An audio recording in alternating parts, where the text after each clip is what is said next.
저는 소유라 씨, 당신과 혼인하고 싶습니다. 시험에 통과한 사내가 신부를 선택한 그 순간, 사내가 눈길을 준 곳은 고운 동생 소진이 아니라 양볼의 곰보 자국이 패인 큰아씨 소율이었더랍니다. 대체 이 사내의 정체가 무엇이기에 장터를 호령하던 대감이 눈물을 쏟은 것일까요? 오늘의 이야기는 아버지가 쌍둥이 두 딸의 혼처를 구하기 위해 다섯 사내에게 벌인 기막힌 시험과 두 자매의 엇갈린 운명을 담은 야담입니다. 본 이야기에 등장하는 사회시험의 모티브는 조선시대 영남 지역에 구전되던 조식 선생과 곽재우 장군의 소태나무국 설화와 조선 후기 청구야담 등 민간 야담집을 바탕으로 재구성되었습니다. 오늘따라 안개가 더 심한 것 같네 그려. 어서 서둘러야 할 것 같습니다. 그 짐들은 다 이쪽 창고로 넣어두게. 때는 조선 후기 경상도 안동 땅. 어느 객주의 바쁜 아침 모습이었지요.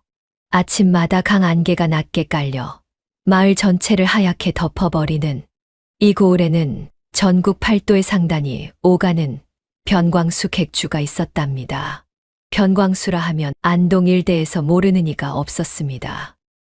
젊은 시절 가지고 있던 엽전 몇잎으로 30년이 흐른 지금은 안동 장터에 내로라 하는 상단 5곳이 모두 변광수의 거래 장부에 이름을 올리고 있을 만큼 어마어마한 대상인이 되어 있었어요. 변광수가 걸어 나오면 지나가던 상인들이 허리를 굽혀 인사를 올렸고 관아의 아전들조차 그의 눈치를 살피고 있었답니다. 허나 이렇게 위세 높은 변광수 대감에게도 잠 못 들게 하는 고민이 있었는데 그건 바로 두 딸의 혼사 문제였지요. 변광수의 두 딸은 쌍둥이로 태어났습니다. 같은 날 같은 시각에 이 세상에 나왔건만 하늘의 묘한 장난인지 그 생김새와 팔자가 너무나 판이하게 갈렸답니다. 큰아씨 소율과 작은아씨 소진, 이 두 사람이 나란히 서면 같은 어미 배 속에서 나왔다는 것을 믿는 이가 없을 정도였어요.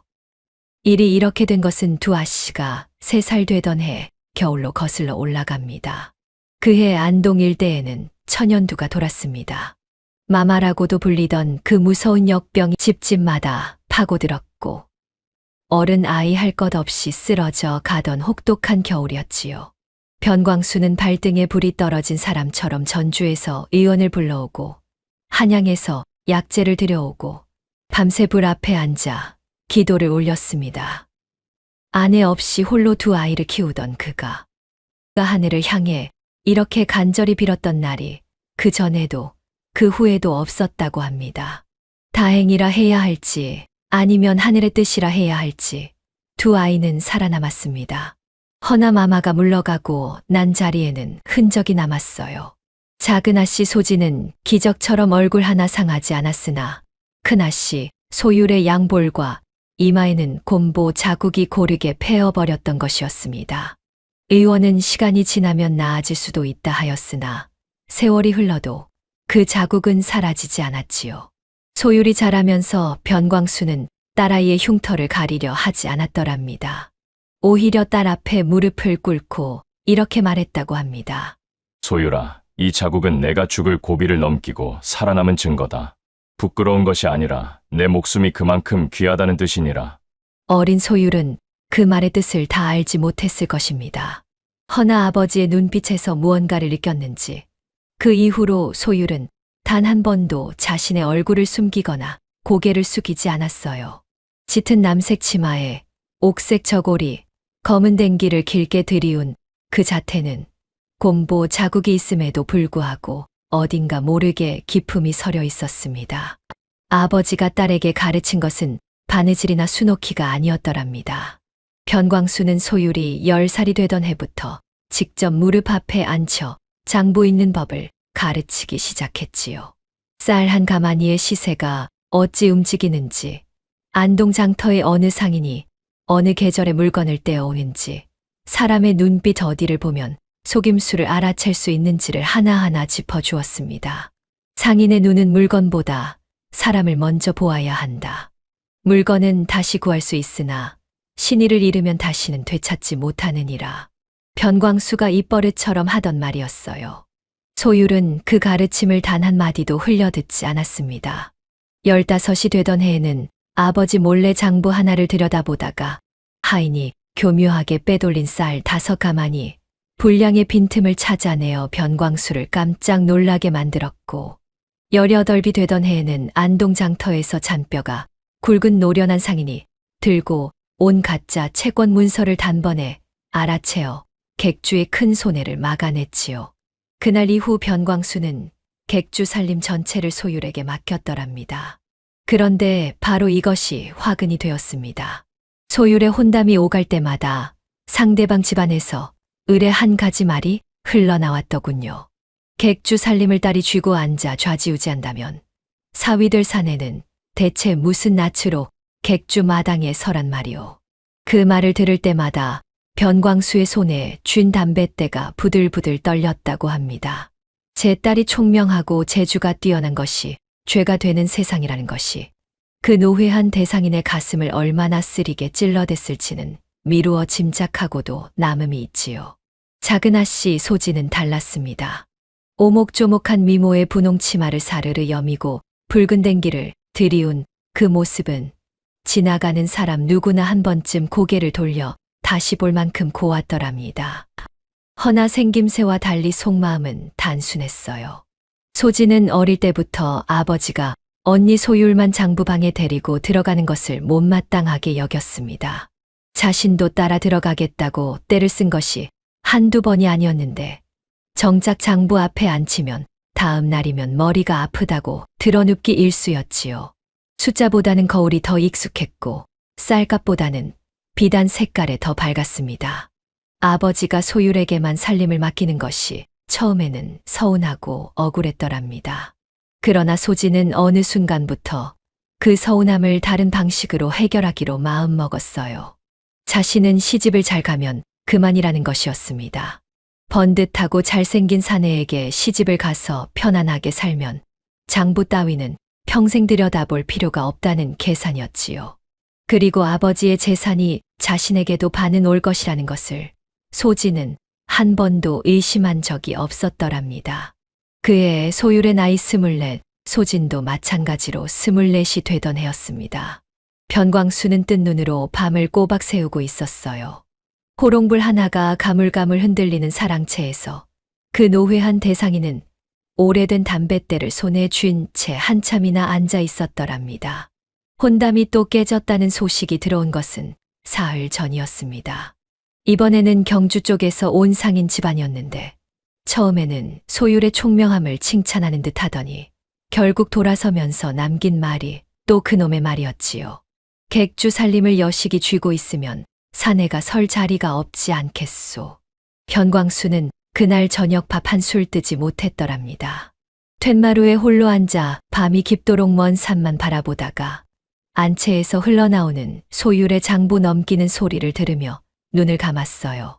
저렇게 밤늦도록 일하는 저 아이에게 평생 의지할 짝 하나 만들어주지 못하는 것이 그 억센 가슴을 얼마나 후벼 파는 일인지 모릅니다.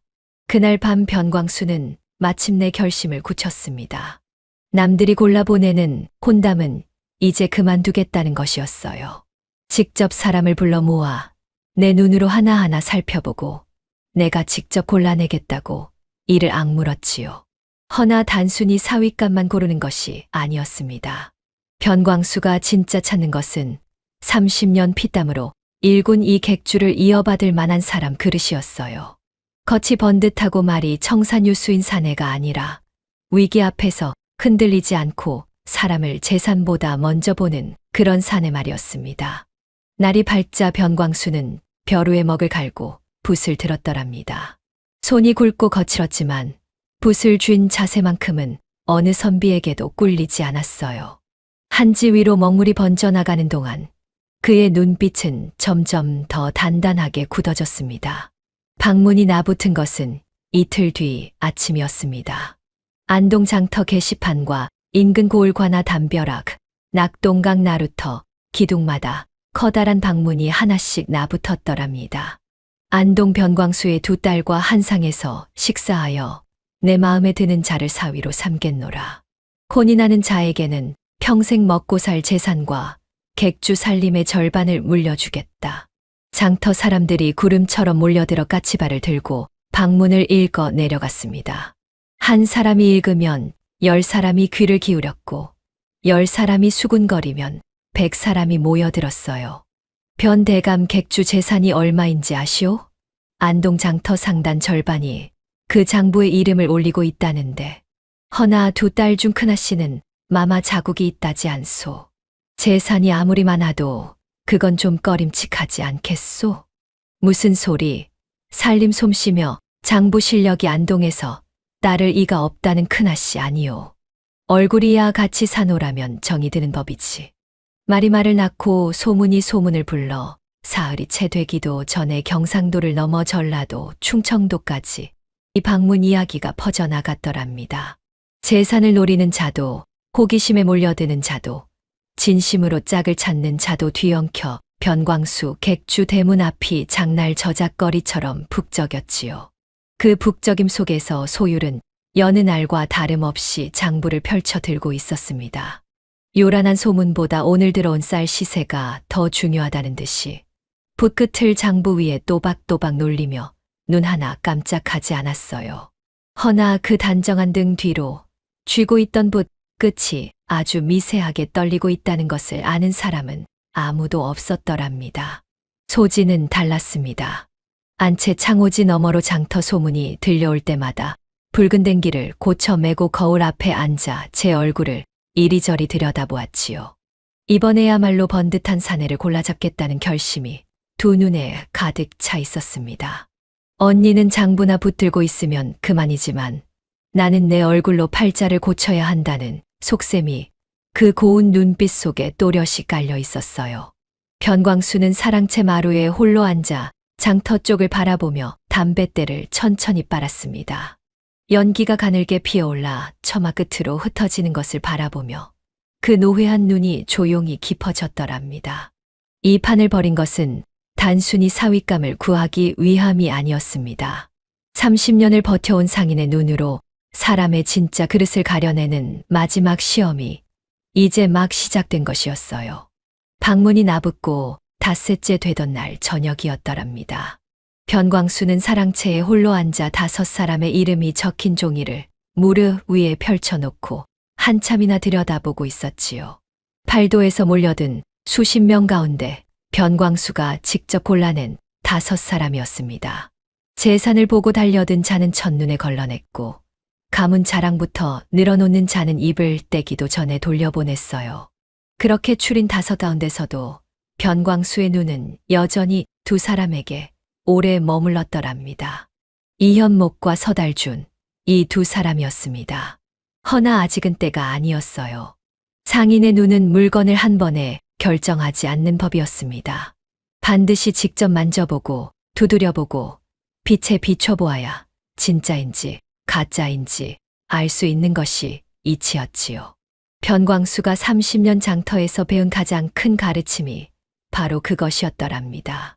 내일 밥상은 소율이 내가 직접 차려라. 그날 밤 변광수가 딸 방문 앞에서 나지게 말했을 때 소율은 잠깐 말이 없었습니다. 호롱불 아래서 장부를 들여다보던 그 맑은 눈이 천천히 아버지를 향해 돌아왔어요. 저도 보아도 됩니까, 아버지? 내가 살 사람이다. 당연히 내가 보아야지. 소율이 천천히 고개를 끄덕였더랍니다. 밥상을 차리는 일이야 어려울 것이 없었지만 그것이 단순한 밥상이 아니라는 것을 소율은 알고 있었어요. 지금껏 자신의 얼굴을 보고 달아나거나 외면하는 사람들을 수도 없이 마주쳐온 24의 세월이 그 짧은 침묵 속에 고스란히 담겨 있었습니다. 안채로 돌아온 소율은 한참이나 창밖을 바라보다가 조용히 붓을 들어 내일 차릴 밥상의 음식들을 하나하나 적어 내려갔더랍니다. 손끝이 흔들리지 않았어요. 흔들려서는 안 된다고, 이를 악물지 않아도 되는 날이 오기를 바라며 이 나이까지 버텨온 것이었으니까요. 이튿날 아침 일찍부터 객주 안이 분주해졌습니다. 부엌에서는 사흘 전부터 준비해둔 재료들을 소율이 직접 지휘하며 음식을 차려내고 있었어요. 사골을 구워 만든 국물이 솥안에서 뽀얗게 끓어오르는 냄새가 마당 가득 퍼져나갔고 간장에 졸인 생선 조림의 구수하고 달큰한 향기가 그 뒤를 따랐지요. 소율은 음식 하나하나를 직접 하늘 보고 불세기를 조절하면서도 장부한 귀퉁이에 오늘 들어올 쌀 시세를 적는 것을 잊지 않았습니다. 소진은 안채 거울 앞에 앉아 머리를 매만지고 있었더랍니다. 붉은 댕기를 두어 번 고쳐맨 뒤 볼에 연지를 살짝 올리고는 제 얼굴을 이리저리 들여다보았어요. 오늘 들어오는 사내들 가운데 반드시 마음에 드는 자를 골라 잡겠다는 결심이 그 고운 눈빛 속에 또렷이 빛나고 있었지요. 언니가 부엌에서 땀을 흘리는 동안 소진은 거울 앞에 앉아 있었습니다. 두 자매의 이 아침 풍경이 이미 훗날의 운명을 조용히 예고하고 있었더랍니다. 변광수는 사랑채 마루에 앉아 담뱃대를 물고 다섯 사내가 차례로 들어오는 것을 기다렸어요. 그 눈매가 좁아지며 깊어지는 것을 곁에 섰던 늙은 하인 한 명만이 알아보았더랍니다. 첫 번째로 불려온 것은 인근 고을에서 왔다는 몰랑 양반이었습니다. 40줄에 접어든 사내로 한때는 벼슬길에 올랐으나 가세가 기울어 지금은 변변한 거처도 없이 떠돌고 있다는 자였어요. 낡았지만 나름대로 풀을 먹여 달인 도포를 걸치고 들어섰습니다. 허나 방에 발을 들여놓는 순간이었어요. 상다리가 휘어지도록 차려진 밥상 너머로 짙은 남색 치마를 단정히 여미고 앉은 소율의 얼굴이 눈에 들어오자 그 사내의 발걸음이 눈에 띄게 느려졌더랍니다. 억지로 시선을 거두고 자리에 앉은 뒤에도 고개가 자꾸 한쪽으로 쏠렸어요. 얼굴을 마주 보지 못하는 것이었습니다. 이윽고 그 사내가 입을 열었는데 나온 말이 가관이었지요. 소인의 본관이 어디이며 조부대에 어떤 벼슬을 지냈는지를 먼저 말씀드려야 할 것 같습니다요. 가문의 내력을 알아야 혼사를 논할 수 있는 법이니까요. 변광수의 눈썹 하나가 꿈쩍도 하지 않았습니다. 소율은 조용히 숟가락을 들며 말했더랍니다. 드시지요. 그런데 그 한마디에도 사내는 밥상은 건드리지 않고 계속해서 가문 이야기를 이어갔어요. 고조부가 어느 고을 수령을 지냈고 증조부대의 어떤 문과에 급제하였으며 자신이 지금은 비록 어렵지만 반드시 재기할 것이라는 이야기를 줄줄이 늘어놓았습니다. 변광수가 잠자코 듣다가 마침내 짧게 한마디를 내렸더랍니다. 밥을 드시오. 그 목소리가 어찌나 서늘했던지 사내가 화들짝 놀라 숟가락을 집어들었습니다. 허나 이미 늦었어요. 변광수의 눈에서 그 사내의 이름은 지워지고 있었더랍니다. 제 가문 자랑을 늘어놓는데 바빠 밥상 넘어 앉은 사람을 제대로 보지 못하는 사내라면 그것으로 충분했지요. 두 번째로 들어온 것은 인근 고을 부유한 상인 집안의 자제였습니다. 나이는 26으로 아버지의 상단 덕에 젊어서부터 호의호식하며 자란 티가 역력했어요. 비단 도포까지는 아니었으나 고급 면포를 잘 재단한 옷을 걸치고 들어서는 걸음걸이부터 여유가 넘쳤지요. 방에 들어서자마자 소율을 본 그 사내의 반응은 앞선 몰랑 양반보다 더 솔직했습니다. 솔직하다는 것이 미덕이 될 수도 있으나 이 경우는 달랐어요. 그 사내는 소율의 얼굴을 보는 순간 아무 말 없이 뒤로 한 발짝을 물러섰더랍니다. 그러고는 변광수 쪽을 힐끔 보더니 자리에 앉지도 않고 그대로 돌아서 버렸어요. 죄송합니다만 소인은 오늘 갑자기 급한 일이 생겨서 말을 다 잊지도 않은 채 대문 쪽으로 사라지는 그 뒷모습을 소율은 표정 하나 변하지 않고 바라보았습니다. 이런 상황이 처음이 아니었기 때문이었어요. 3살 때부터 이 얼굴로 세상을 마주해온 24의 세월이 그 눈빛을 얼마나 단단하게 단련시켰는지는 아버지 변광수만이 알고 있었더랍니다. 변광수는 그 사내가 사라진 대문 쪽을 한참이나 바라보다가 천천히 시선을 거두었어요. 세 번째로 들어선 것은 조병찬이었습니다. 팔도 장터를 떠돌며 씨름판에서 이름을 날렸다는 31살의 사내로 어깨가 문짝만 하고 목소리가 포효하듯 우렁차서 방문을 열고 들어서는 것만으로도 방 안 공기가 달라지는 것 같았어요. 붉은 쾌자를 걸치고 허리에는 씨름판에서 이긴 놀이개를 주렁주렁 달고 있었는데 그 덩치에 비해 눈은 묘하게 순하고 천진스러운 것이 나쁜 사람은 아니겠구나 싶은 인상이었더랍니다. 조병찬이 방에 들어서며 소유를 본 순간 그 큰 몸이 잠깐 굳는 것이 보였어요. 그러나 이내 특유의 호탕한 웃음을 터뜨리며 자리에 털썩 앉아버렸습니다. 소율의 얼굴을 외면하지도 그렇다고 유심히 들여다보지도 않고 그냥 사람 대 사람으로 앉은 것이었어요. 그것만큼은 앞에 두 사내와 달랐더랍니다. 허나 문제는 그 다음이었지요. 조병찬의 눈이 밥상에 꽂히는 데는 채 한순간도 걸리지 않았습니다. 사골국에 뽀얀 김이 피어오르는 것을 보자마자 그 큰 코가 벌름거리기 시작했어요. 간장에 졸인 생선 냄새가 코끝에 닿자 무의식 중에 침을 꿀꺽 삼키는 소리가 방 안에 조용히 울렸지요. 소율이 아직 숟가락도 들기 전이었건만 조병찬은 이미 두 손으로 생선을 집어들고 있었더랍니다. 아씨, 이 생선조림 참 잘 되었습니다요. 간이 딱 맞아요. 소율이 조용히 숟가락을 들었습니다. 그리고 국물을 한 모금 떠서 입에 넣는 동안 조병찬은 이미 생선 한 마리를 뼈만 남기고 있었어요. 변광수가 이 광경을 보다가 조용히 입을 열었습니다. 장부를 보여드리지요. 신복 하인이 객주 장부 하나를 가져다 조병찬 앞에 펼쳐 놓았어요. 안동 일대거래 내역이 빼곡히 적힌 장부였습니다. 변광수가 물었더랍니다. 이 달쌀 거래에서 이문이 얼마나 남았는지 한번 짚어보시겠소? 조병찬이 장부를 들여다보았습니다. 한참을 뚫어지게 보더니 솔직하게 고개를 들었어요. 대감마님, 소인은 씨름판에서는 누구한테도 안 집니다만 이 숫자들은 영 다른 세상 이야기 같습니다요.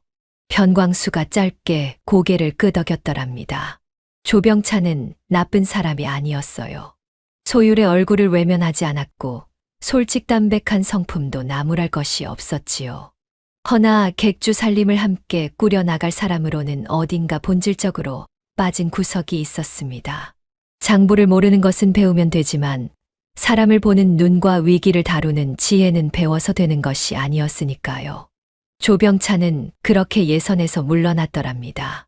네 번째로 들어선 서달주는 분위기가 달랐습니다.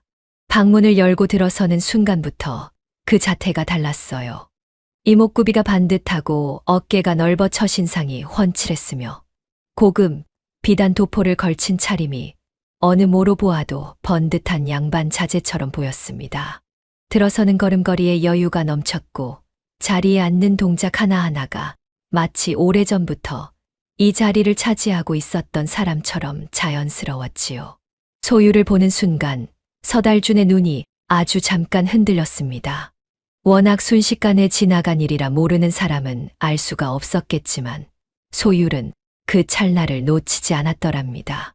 그러나 서달준은 곧바로 능청스러운 웃음을 올리며 공손하게 두 손을 모았어요. 과연 대감댁 아씨의 솜씨는 소문보다 훨씬 뛰어나군요. 일이 정갈하고 푸짐한 밥상은 한양에서도 보기 드물었습니다. 말 한마디가 물 흐르듯 매끄러웠습니다. 목소리도 적당히 낮고 따뜻한 것이 처음 듣는 사람은 진심처럼 들릴 만했어요.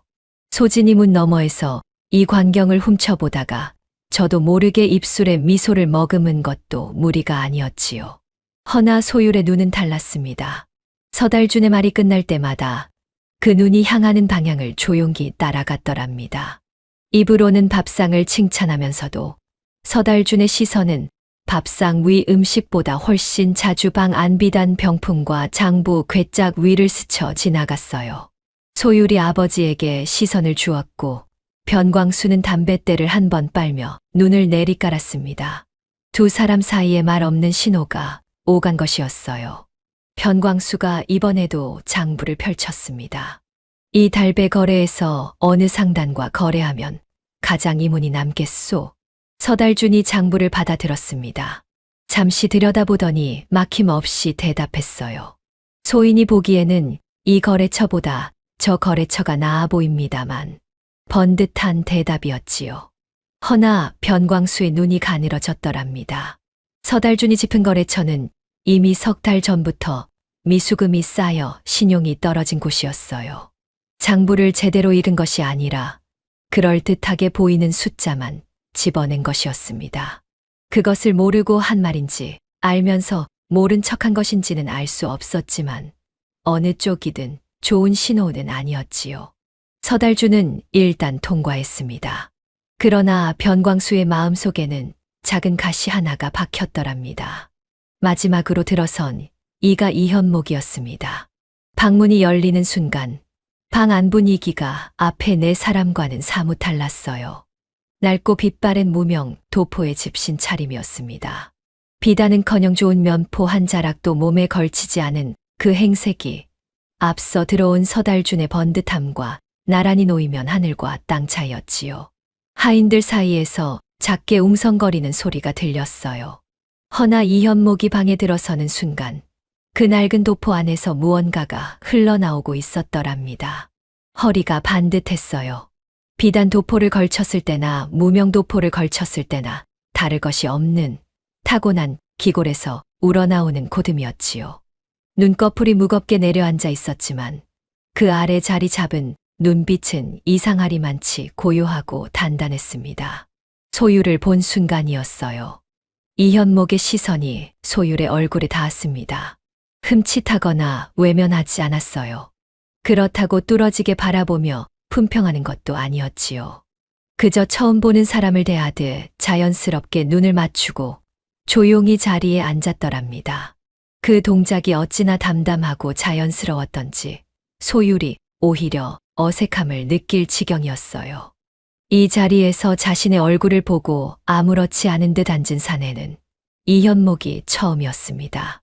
소율이 밥상의 국그릇을 이현목 앞으로 조금 밀어주려다 그만 발을 헛디디고 말았습니다.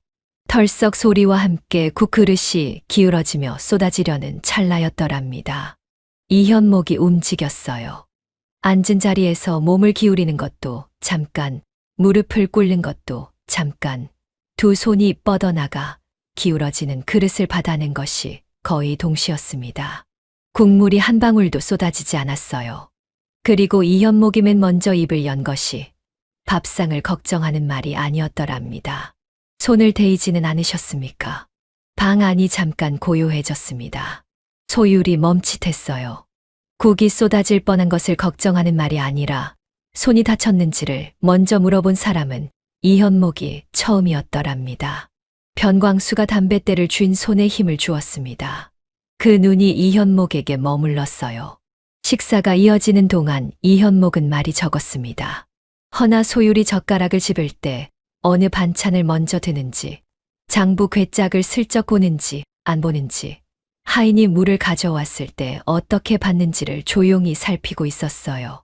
마치 장터에서 상대방 상인의 눈빛과 손놀림을 읽듯이 이 자리의 모든 것을 차분하게 관찰하고 있었더랍니다.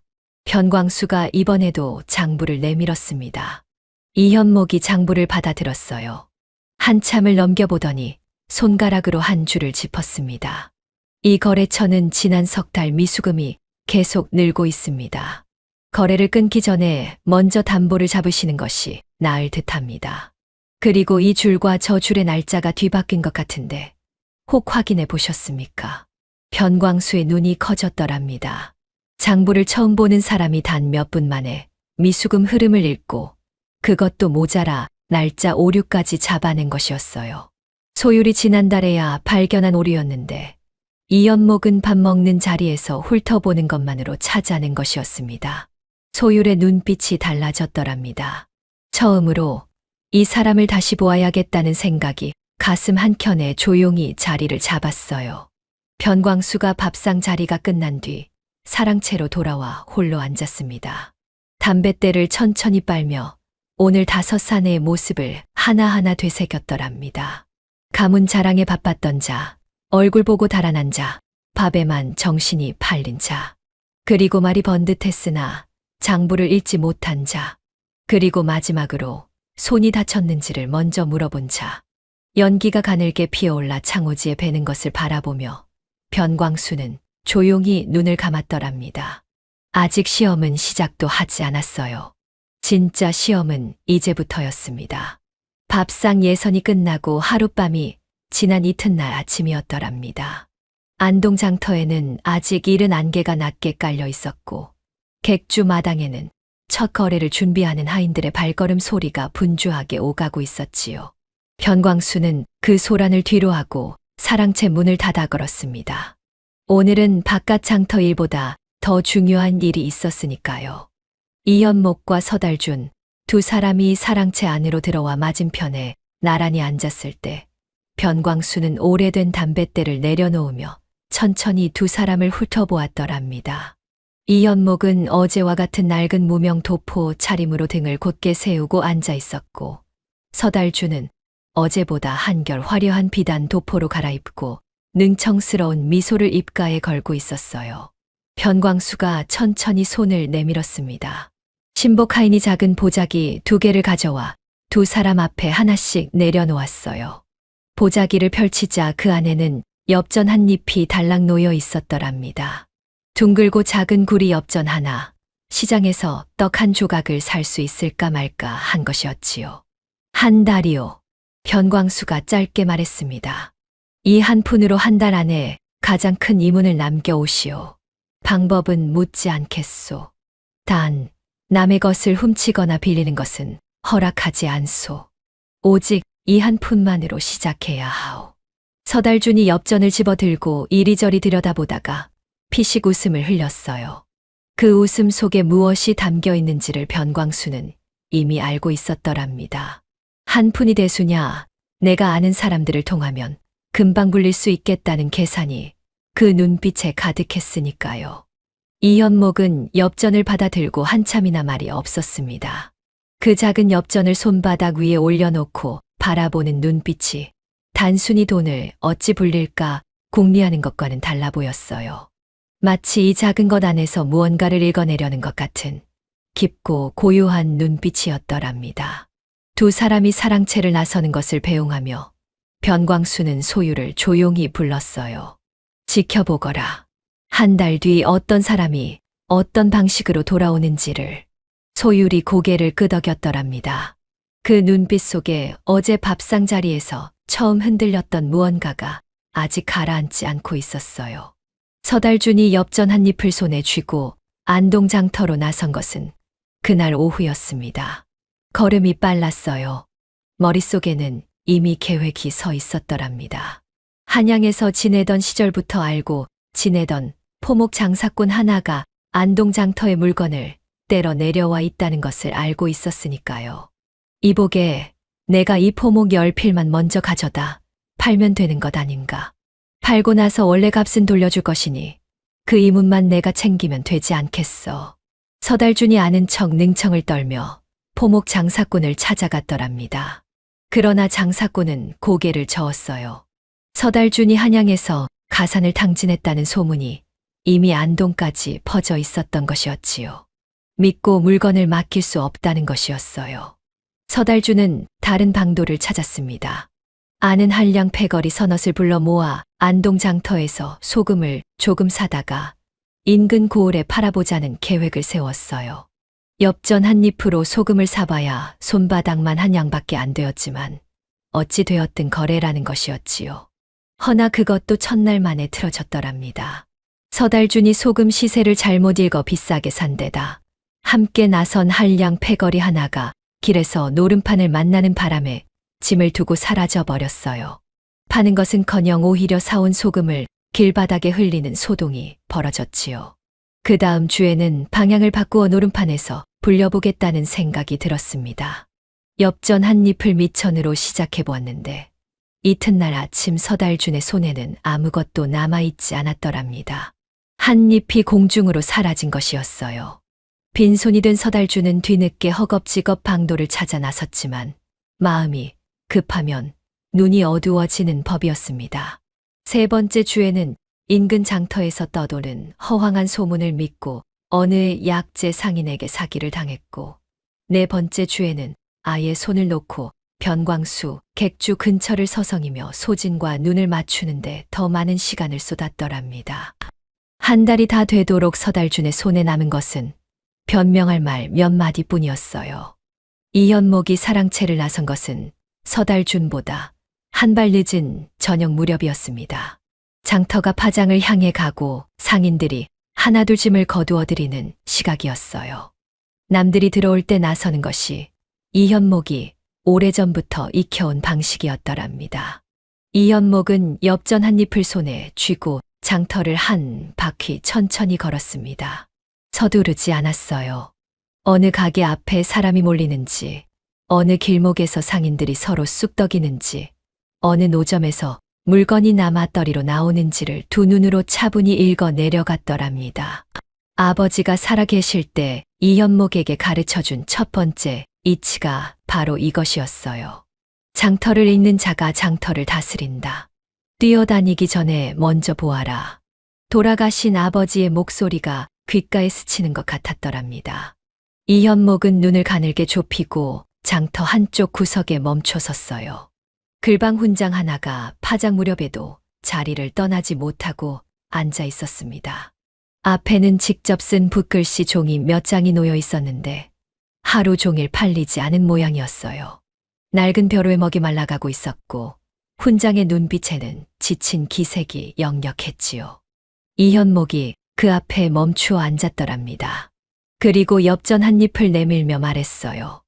이것으로 선생께 붓 한 자루와 종이 2장을 빌릴 수 있겠습니까? 내일 아침 일찍 글씨를 써서 팔아먹을 사와 돌려드리겠습니다. 훈장이 이 낯선 젊은 선비를 한참이나 들여다보았더랍니다. 낡은 도포 차림이었으나 눈빛이 흔들리지 않았고 손이 가늘고 길어 글 공부를 오래 한 사람의 손이었어요. 훈장은 결국 고개를 끄덕였습니다. 이튿날 새벽 이 현목은 장터 가장 목 좋은 자리에 자리를 폈어요. 종이 2장의 붓글씨를 또박또박 적어 붙여놓았는데 그 내용이 이러했더랍니다. 대서 장부 정리, 채권 문서, 계약서를 대신 써드립니다. 안동 장터에서 그를 모르는 상인이 얼마나 많은지는 장터를 한 번이라도 걸어본 사람이라면 알 수 있는 일이었습니다. 거래가 이루어져도 문서를 제대로 쓰지 못해 나중에 분쟁이 생기는 일이 비일비재했고 채권 문서를 엉터리로 써놓아 미수금을 받아내지 못하는 상인도 허다했지요. 이 현목은 그 빈틈을 읽은 것이었어요. 첫날 찾아온 손님은 3명이었습니다. 이튿날은 6명이 왔고 사흘째에는 10명이 넘었더랍니다.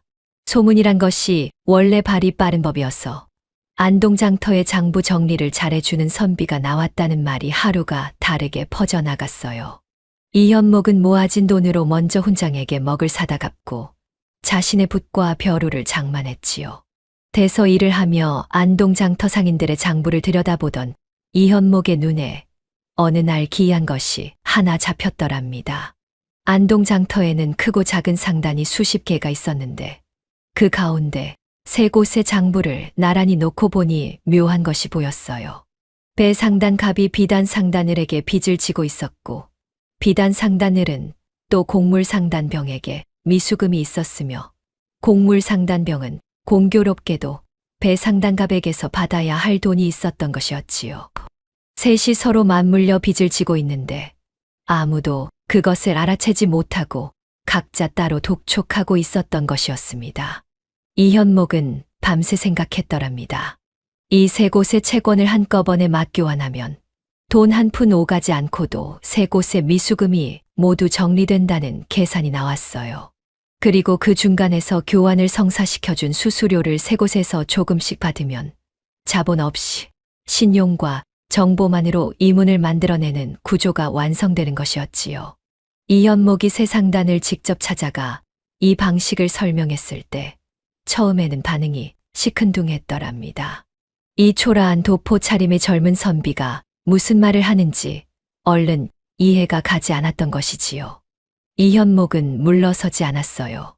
종이에 직접 그림을 그려가며 3번, 4번을 설명했더랍니다. 결국 세 상단이 모두 고개를 끄덕였습니다. 이 현목의 중개로 3곳의 채권이 맞교환되었고 오랫동안 받지 못하던 미수금이 한꺼번에 정리되었어요.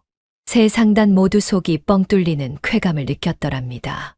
수수료를 챙긴 이 현목의 손에는 엽전 한 잎으로 시작했다고는 믿기 어려운 돈이 쌓여 있었어요. 소문은 더 빠르게 퍼졌습니다.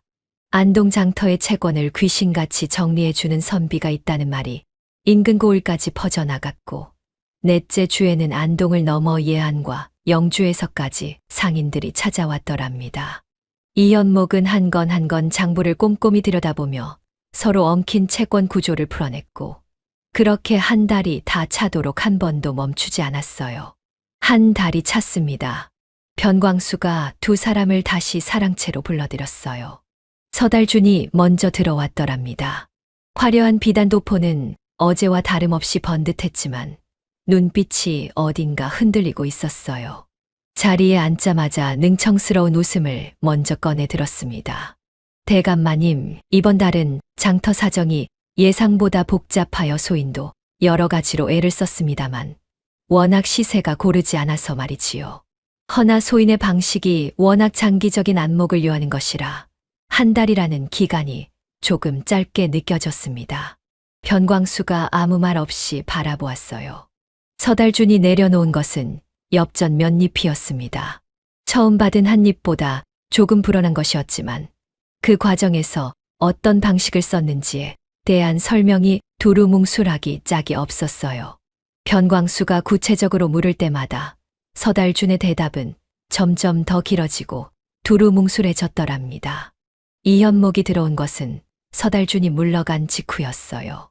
낡은 무명도포는 여전히 그대로였지만 한 달 동안 장터를 누빈 흔적인지 집신 끝이 더 달아 있었더랍니다. 이 현목이 보자기 하나를 조심스럽게 내려놓았어요. 한 달 동안의 거래 내역을 장부에 정리해 왔습니다. 보자기를 펼치자 얇은 장부 하나와 엽전 꾸러미가 나왔습니다. 변광수가 장부를 받아 펼쳤더랍니다. 처음 받은 엽전 한 잎에서 시작해 어떤 방식으로 거래가 이루어졌는지가 날짜별로 빼곡히 적혀 있었어요. 변광수의 눈이 천천히 내려가다가 어느 지점에서 멈추었습니다. 채권 맞교환 항목이었어요. 변광수가 장부를 손가락으로 짚으며 물었더랍니다. 이것은 어찌 된 것이오? 돈을 직접 주고받은 것이 아니라 채권끼리 맞바꾼 것이오? 그렇습니다. 세 상단이 서로 물려있는 미수금을 맞교환하면 돈 한 푼 오가지 않고도 세 곳 모두 장부가 정리됩니다. 그 중간에서 교환을 성사시켜준 수수료를 받은 것이지요. 변광수가 잠시 말이 없었어요. 장부를 덮고 무릎 위에 올려놓은 채 먼 곳을 바라보았더랍니다. 30년을 장터에서 살아온 이 노회한 대상인의 눈이 이 순간 조용히 빛나고 있었어요. 이것은 단순히 돈을 불린 것이 아니었습니다.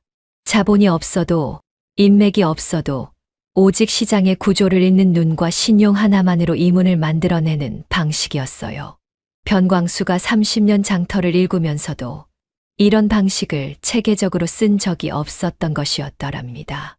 바로 그 순간 문 너머에서 지켜보던 소율의 손이 가늘게 떨렸습니다.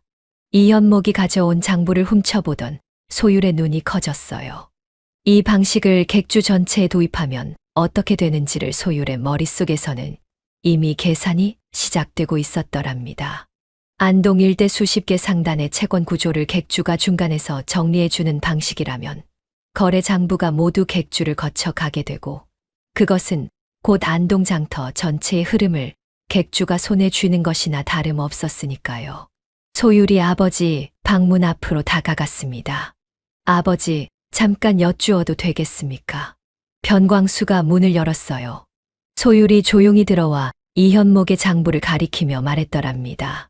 이 방식을 객주 전체에 도입하면 우리가 안동 장터 채권 흐름의 중심이 될 수 있습니다. 상단 하나하나와 따로 거래하는 것이 아니라 모든 채권이 우리를 통해 정리되는 구조를 만들 수 있어요. 변광수가 딸의 눈을 바라보았습니다. 그 눈빛 속에 오래전 자신이 처음 장터에 나섰을 때의 불꽃 같은 것이 담겨 있었더랍니다. 변광수가 낮게 한마디를 내렸어요. 저 사람을 다시 불러라. 이 연목이 다시 사랑채로 들어왔을 때 변광수는 장부를 펼쳐놓고 기다리고 있었더랍니다. 소율도 그 옆에 나란히 앉아 있었어요. 처음으로 두 사람이 같은 자리에 앉은 것이었지요. 변광수가 물었습니다. 이 채권 중개 방식을 어디서 배웠소? 이현목이 잠깐 말이 없었습니다. 그 고요한 눈빛 속에서 무언가를 재는 것 같은 시간이 흘렀어요. 이윽고 천천히 입을 열었더랍니다. 부친께서 살아계실 때 가르쳐 주셨습니다. 직접 쓰지는 못하셨지만 이 방식이면 자본 없이도 장터를 움직일 수 있다고 하셨지요. 부친께서. 예. 소인의 부친은 밀양에서 작은 상단을 운영하셨습니다만 소인이 15 되던 해에 동업자의 계략으로 거액의 채무 누명을 쓰고 세상을 드셨습니다. 방 안이 조용해졌더랍니다. 소율의 붓끝이 멈추었어요. 변광수의 눈이 가늘어지며 이현목의 얼굴을 깊이 들여다보았습니다. 누명이라 하셨소. 그렇습니다. 이현목의 목소리가 흔들리지 않았어요. 오래전부터 이 말을 수천 번 되새겨온 사람처럼 담담하고 단단했더랍니다. 그러나 손끝만은 무릎 위에 가지런히 놓인 두 손의 끝만은 아주 미세하게 떨리고 있었지요. 채무 문서에 부친의 이름이 적혀 있었으나 소인이 보기에는 문서 자체가 위조된 것이었습니다. 허나 당시 소인은 15에 불과했고 힘도 돈도 없었지요. 억울함을 호소할 길도 없었습니다. 변광수가 한동안 아무 말도 하지 않았어요. 담뱃대를 들어 한 모금 빨더니 연기를 길게 내뿜었더랍니다. 그 문서가 아직 남아있소. 이현목이 눈을 들어 변광수를 바라보았어요. 그 눈빛 속에 지금까지 보지 못했던 무언가가 잠깐 스쳐 지나갔더랍니다. 기망과 경계심이 뒤섞인 오랫동안 혼자 짊어져 온 짐의 무게 같은 것이었어요. 있습니다. 소인이 지금껏 간직하고 있지요. 변광수가 담뱃대를 내려놓으며 조용히 말했습니다. 그 이야기는 나중에 다시 하지요. 그리고 장부를 다시 펼치며 덧붙였더랍니다.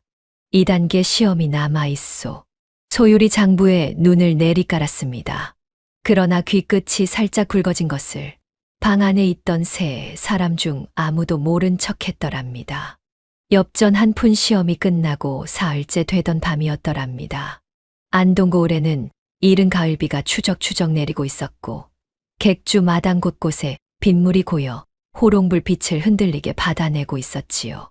변광수는 사랑채에 홀로 앉아 빗소리를 들으며 담뱃대를 천천히 빨았어요. 이현목의 채권 중개 방식을 머릿속에서 몇 번이고 되새겨본 뒤였습니다. 그 방식의 기발함은 이미 확인했어요. 허나 변광수가 30년 장터에서 배운 것 중 하나는 머리가 좋은 사람과 위기 앞에서 흔들리지 않는 사람이 반드시 같은 사람이 아니라는 사실이었더랍니다. 평온한 날의 지혜는 누구나 가질 수 있어요. 진짜 그릇의 크기는 바람이 몰아치고 땅이 흔들리는 순간에야 비로소 드러나는 법이었지요. 변광수가 빗소리를 들으며 다음 시험의 그림을 머릿속에 그렸더랍니다. 마침 때가 좋았어요. 그해 경상도 일대는 봄부터 가뭄이 이어지더니 여름 내내 비가 부족해 흉년이 든 터였습니다. 쌀값이 2달 사이에 2배 가까이 치솟았고 장터 상인들 사이에서는 조정에서 사재기를 단속하러 감찰관을 내려보낼 것이라는 소문이 돌기 시작하고 있었어요. 사실 여부를 아는 사람은 아무도 없었지만 흉년의 쌀값이 폭등한 마당이라 그 소문은 불에 기름을 붓듯 빠르게 퍼져나갔더랍니다. 변광수의 창고에는 미리 사들인 쌀이 가득했어요. 흉년이 들기 전 시세가 낮을 때 여러 고을에서 곡식을 들여다 쌓아두었던 터였지요. 이것이 문제가 될 수도 있었고 기회가 될 수도 있었더랍니다. 어느 쪽이 되느냐는 위기 앞에 선 사람의 판단에 달린 것이었어요. 변광수는 신복 하인을 불러 나직이 일렀습니다. 내일 아침 장터에 소문을 하나 흘려라. 조정에서 사재기 단속 감찰관이 사흘 안에 안동에 내려온다고. 단, 이것이 내가 흘린 소문임을 아는 사람이 없어야 한다. 신복 하인이 눈을 동그랗게 뜨며 물었어요. 대감마님, 그러면 저희 창고 쌀도 단속 대상이 되는 것 아닙니까요? 변광수가 조용히 웃었더랍니다. 그게 바로 시험이다. 소문은 변광수의 신복이 장터 주막 2곳에 흘린 것만으로도 반나절 만에 안동 일대를 뒤집어 놓았더랍니다. 흉년의 쌀값이 폭등한 상황에서 감찰관이 내려온다는 말은 장터 상인들에게 벼락 소식이나 다름없었어요. 창고에 쌀을 쌓아둔 상인마다 얼굴이 하얗게 질렸고 주막마다 수군거리는 소리가 그치지 않았지요. 객주 마당에도 그 소문이 들어온 것은 오전 중이었습니다. 하인 하나가 숨을 헐떡이며 뛰어와 변광수에게 고했더랍니다. 대감마님, 장터의 감찰관 소문이 파다합니다요. 우리 창고 쌀이 문제가 되는 것 아니겠습니까요? 변광수는 아무 말 없이 고개만 끄덕였어요. 그리고 사랑채 문을 열어 이현목과 서달준이 있는 바깥채 쪽을 바라보았더랍니다. 이제부터가 진짜였어요. 소문이 객주 안에 들어온 지 1시경도 되지 않아 서달준이 바깥채에서 나와 마당을 서성이기 시작했습니다. 번듯한 비단 도포 자락이 빠른 걸음에 펄럭였고 평소의 능청스러운 미소는 온데간데 없이 사라진 자리에 불안한 기색이 역력했어요. 서달준이 처음 한 일은 소진을 찾는 것이었더랍니다. 안채로 향하는 발걸음이 어찌나 급했던지 마당을 가로지르다 물동이를 들고 오던 하인과 부딪힐 뻔했어요. 소진의 방문 앞에서 낮은 목소리로 불렀습니다. 아씨, 잠깐 이야기 좀 나눌 수 있겠습니까? 소진이 문을 열었더랍니다. 서달준이 주위를 살피며 안으로 들어서더니 목소리를 낮추었어요. 아씨, 장터의 감찰관 소문이 돌고 있습니다. 대감마님 창고에 쌀이 가득하다는 것을 장터 상인들이 다 알고 있지 않습니까? 이러다 단속에 걸리면 창고 쌀을 모두 빼앗길 수도 있습니다요. 어서 아버님께 말씀드려 창고 쌀을 지금 당장 팔아치우는 것이 어떻겠습니까? 소진이 눈을 깜빡였더랍니다. 소문이 사실인지 아닌지를 먼저 확인해야 한다는 생각보다 서달준의 말이 그럴듯하게 들리는 것이 먼저였어요. 헌데 지금 팔면 값이 많이 떨어지지 않겠어요. 지금 쌀값이 최고로 올라 있을 때인데. 서달준이 손을 저었습니다. 아씨, 감찰관한테 걸려 전부 몰수당하는 것보다야 반값에 팔아도 낫지 않겠습니까? 어서 아버님을 설득해 주십시오. 지금이 아니면 늦습니다. 소진이 자리에서 일어서려 했더랍니다. 그런데 바로 그 순간 문 너머에서 조용한 목소리가 들려왔어요. 소진 아씨, 잠깐 기다리시지요. 이현목이 복도 끝에서 걸어오고 있었더랍니다. 낡은 무명 도포 차림은 여전히 그대로였지만 걸음이 흔들리지 않았어요. 소진의 방문 앞에 다가서더니 서달준을 향해 조용히 말을 건넸습니다.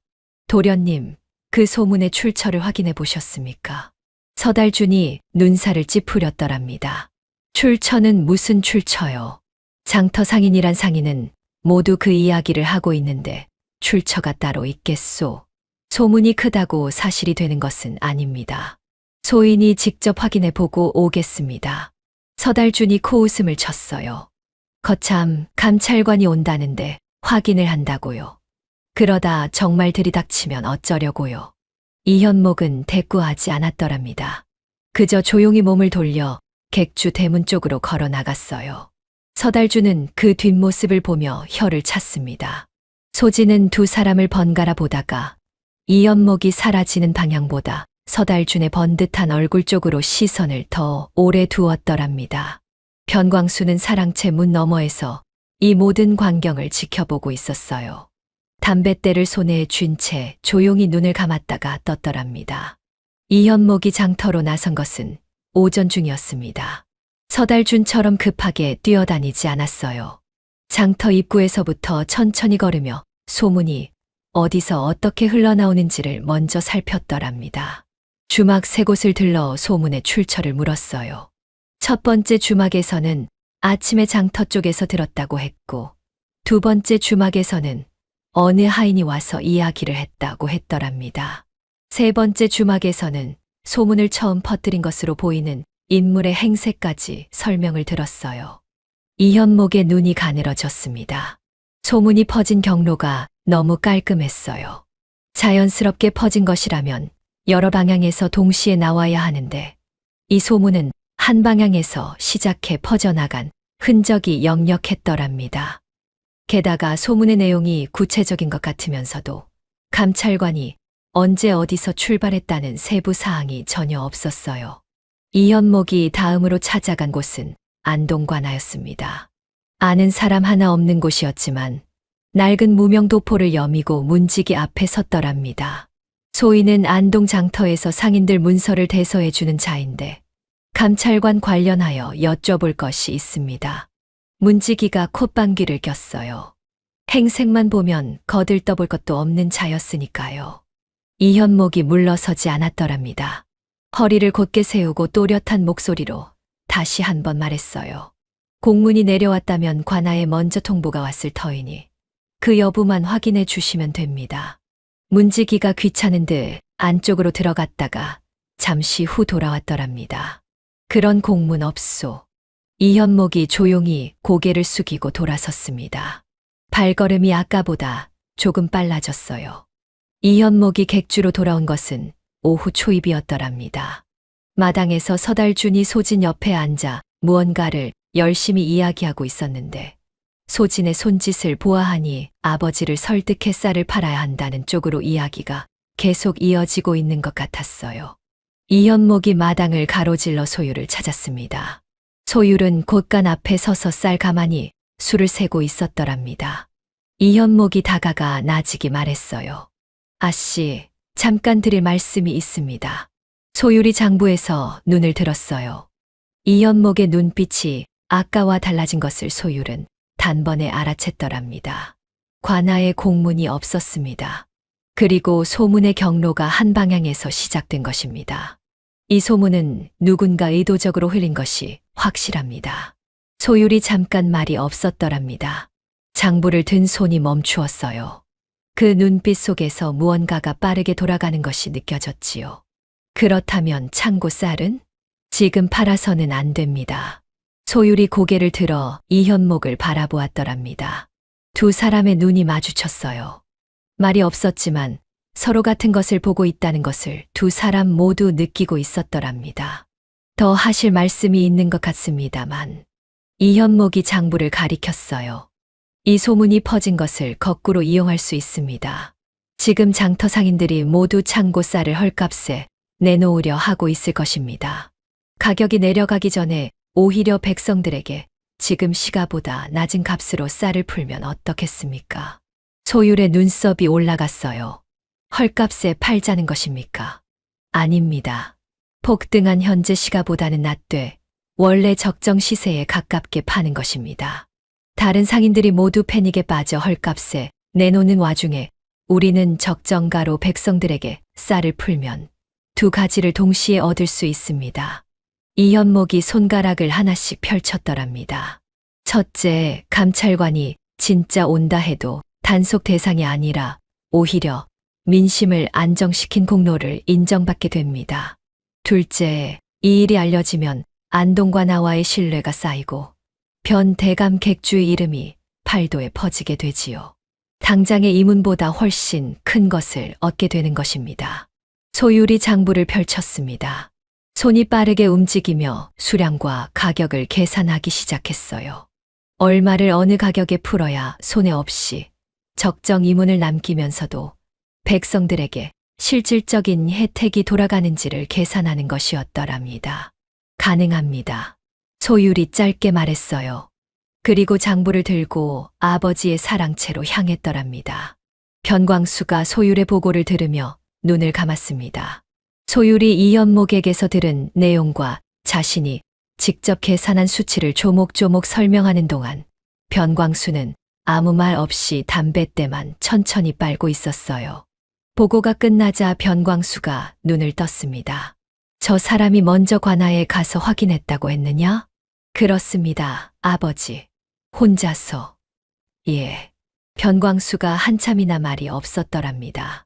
창밖에는 오전부터 시작된 가을볕이 마당을 환하게 비추고 있었고 멀리 장터 쪽에서는 아직도 소문에 술렁이는 소리가 바람을 타고 흘러들어오고 있었어요. 서달주는 어찌하고 있느냐? 소율이 잠깐 망설이다가 대답했더랍니다. 소진에게 아버지를 설득하라고 하고 있었습니다. 변광수의 눈이 가늘어졌어요. 그것으로 충분했더랍니다. 위기가 닥쳤을 때 직접 발로 뛰어 확인하러 나간 사람과 남을 앞세워 자기 뜻을 관철하려 한 사람. 그 차이가 말해주는 것은 한두 가지가 아니었지요. 변광수가 천천히 자리에서 일어났습니다. 내가 계산한 대로 쌀을 풀어라. 단, 관아에 먼저 알리고 하거라. 그날 오후 변광수 객주에서 장터로 쌀을 내보낸다는 소식이 퍼지자 처음에는 상인들이 반신반의했더랍니다. 감찰관 소문에 다들 숨죽이고 있는 마당에 쌀을 풀어낸다는 것이 선뜻 이해가 가지 않았던 것이지요. 허나 소율이 직접 장터로 나와 가격을 알리자 분위기가 달라졌습니다. 폭등한 시가보다 낫되 헐값이 아닌 백성들이 손에 잡힐 만한 가격이었어요. 굶주린 백성들이 하나둘 몰려들었고 해가 기울 무렵에는 줄이 객주 마당 밖까지 이어졌더랍니다. 소율이 장부를 들고 직접 거래를 지휘하는 동안 이연목은 소율 옆에서 인원을 정리하고 쌀가마니 수량을 세었어요. 두 사람이 서로 말 한마디 나누지 않아도 움직임이 맞아 들어갔더랍니다. 소율이 장부의 수량을 적으면 이연목이 하인들에게 지시했고 이연목이 수량을 확인하면 소율이 장부를 맞추었지요. 저녁 무렵 관아에서 아전 하나가 나왔더랍니다. 변광수 객주가 쌀을 적정가에 풀었다는 것을 확인하러 온 것이었어요. 아전이 장부를 들여다보고 줄선 백성들을 보더니 고개를 끄덕이며 돌아갔더랍니다. 그날 저녁 늦게 안동고을 사또가 변광수에게 서찰을 보내왔어요. 흉년의 민심을 안정시켜준 것에 대한 감사의 뜻이 담긴 것이었더랍니다. 변광수가 그 서찰을 읽으며 조용히 미소를 지었어요. 서달주는 그날 하루 종일 어디에 있었는지 저녁 밥상에도 얼굴을 제대로 들지 못했더랍니다. 밤이 깊어 장터의 소란이 가라앉고 객주 마당이 고요해질 무렵이었습니다. 소율이 장부를 마저 정리하고 뒤뜰로 나왔더랍니다. 가을 하늘에는 별이 총총했고 담장 너머에서 귀뚜라미 울음이 길게 이어지고 있었어요. 우물 옆 평상에 이현목이 앉아 있었더랍니다. 무릎 위에 작은 장부 하나를 펼쳐놓고 뭔가를 적고 있었는데 손에 든 붓이 잠깐 멈추더니 소율 쪽을 향했어요. 소율이 평상 가까이 다가서며 물었더랍니다. 관아에 혼자 가셨습니까? 예. 두렵지 않으셨습니까? 행색도 변변치 않은데 관아 문을 두드리는 것이 쉬운 일은 아닌데요. 이현목이 붓을 내려놓았습니다. 잠시 먼 곳을 바라보다가 조용히 입을 열었더랍니다.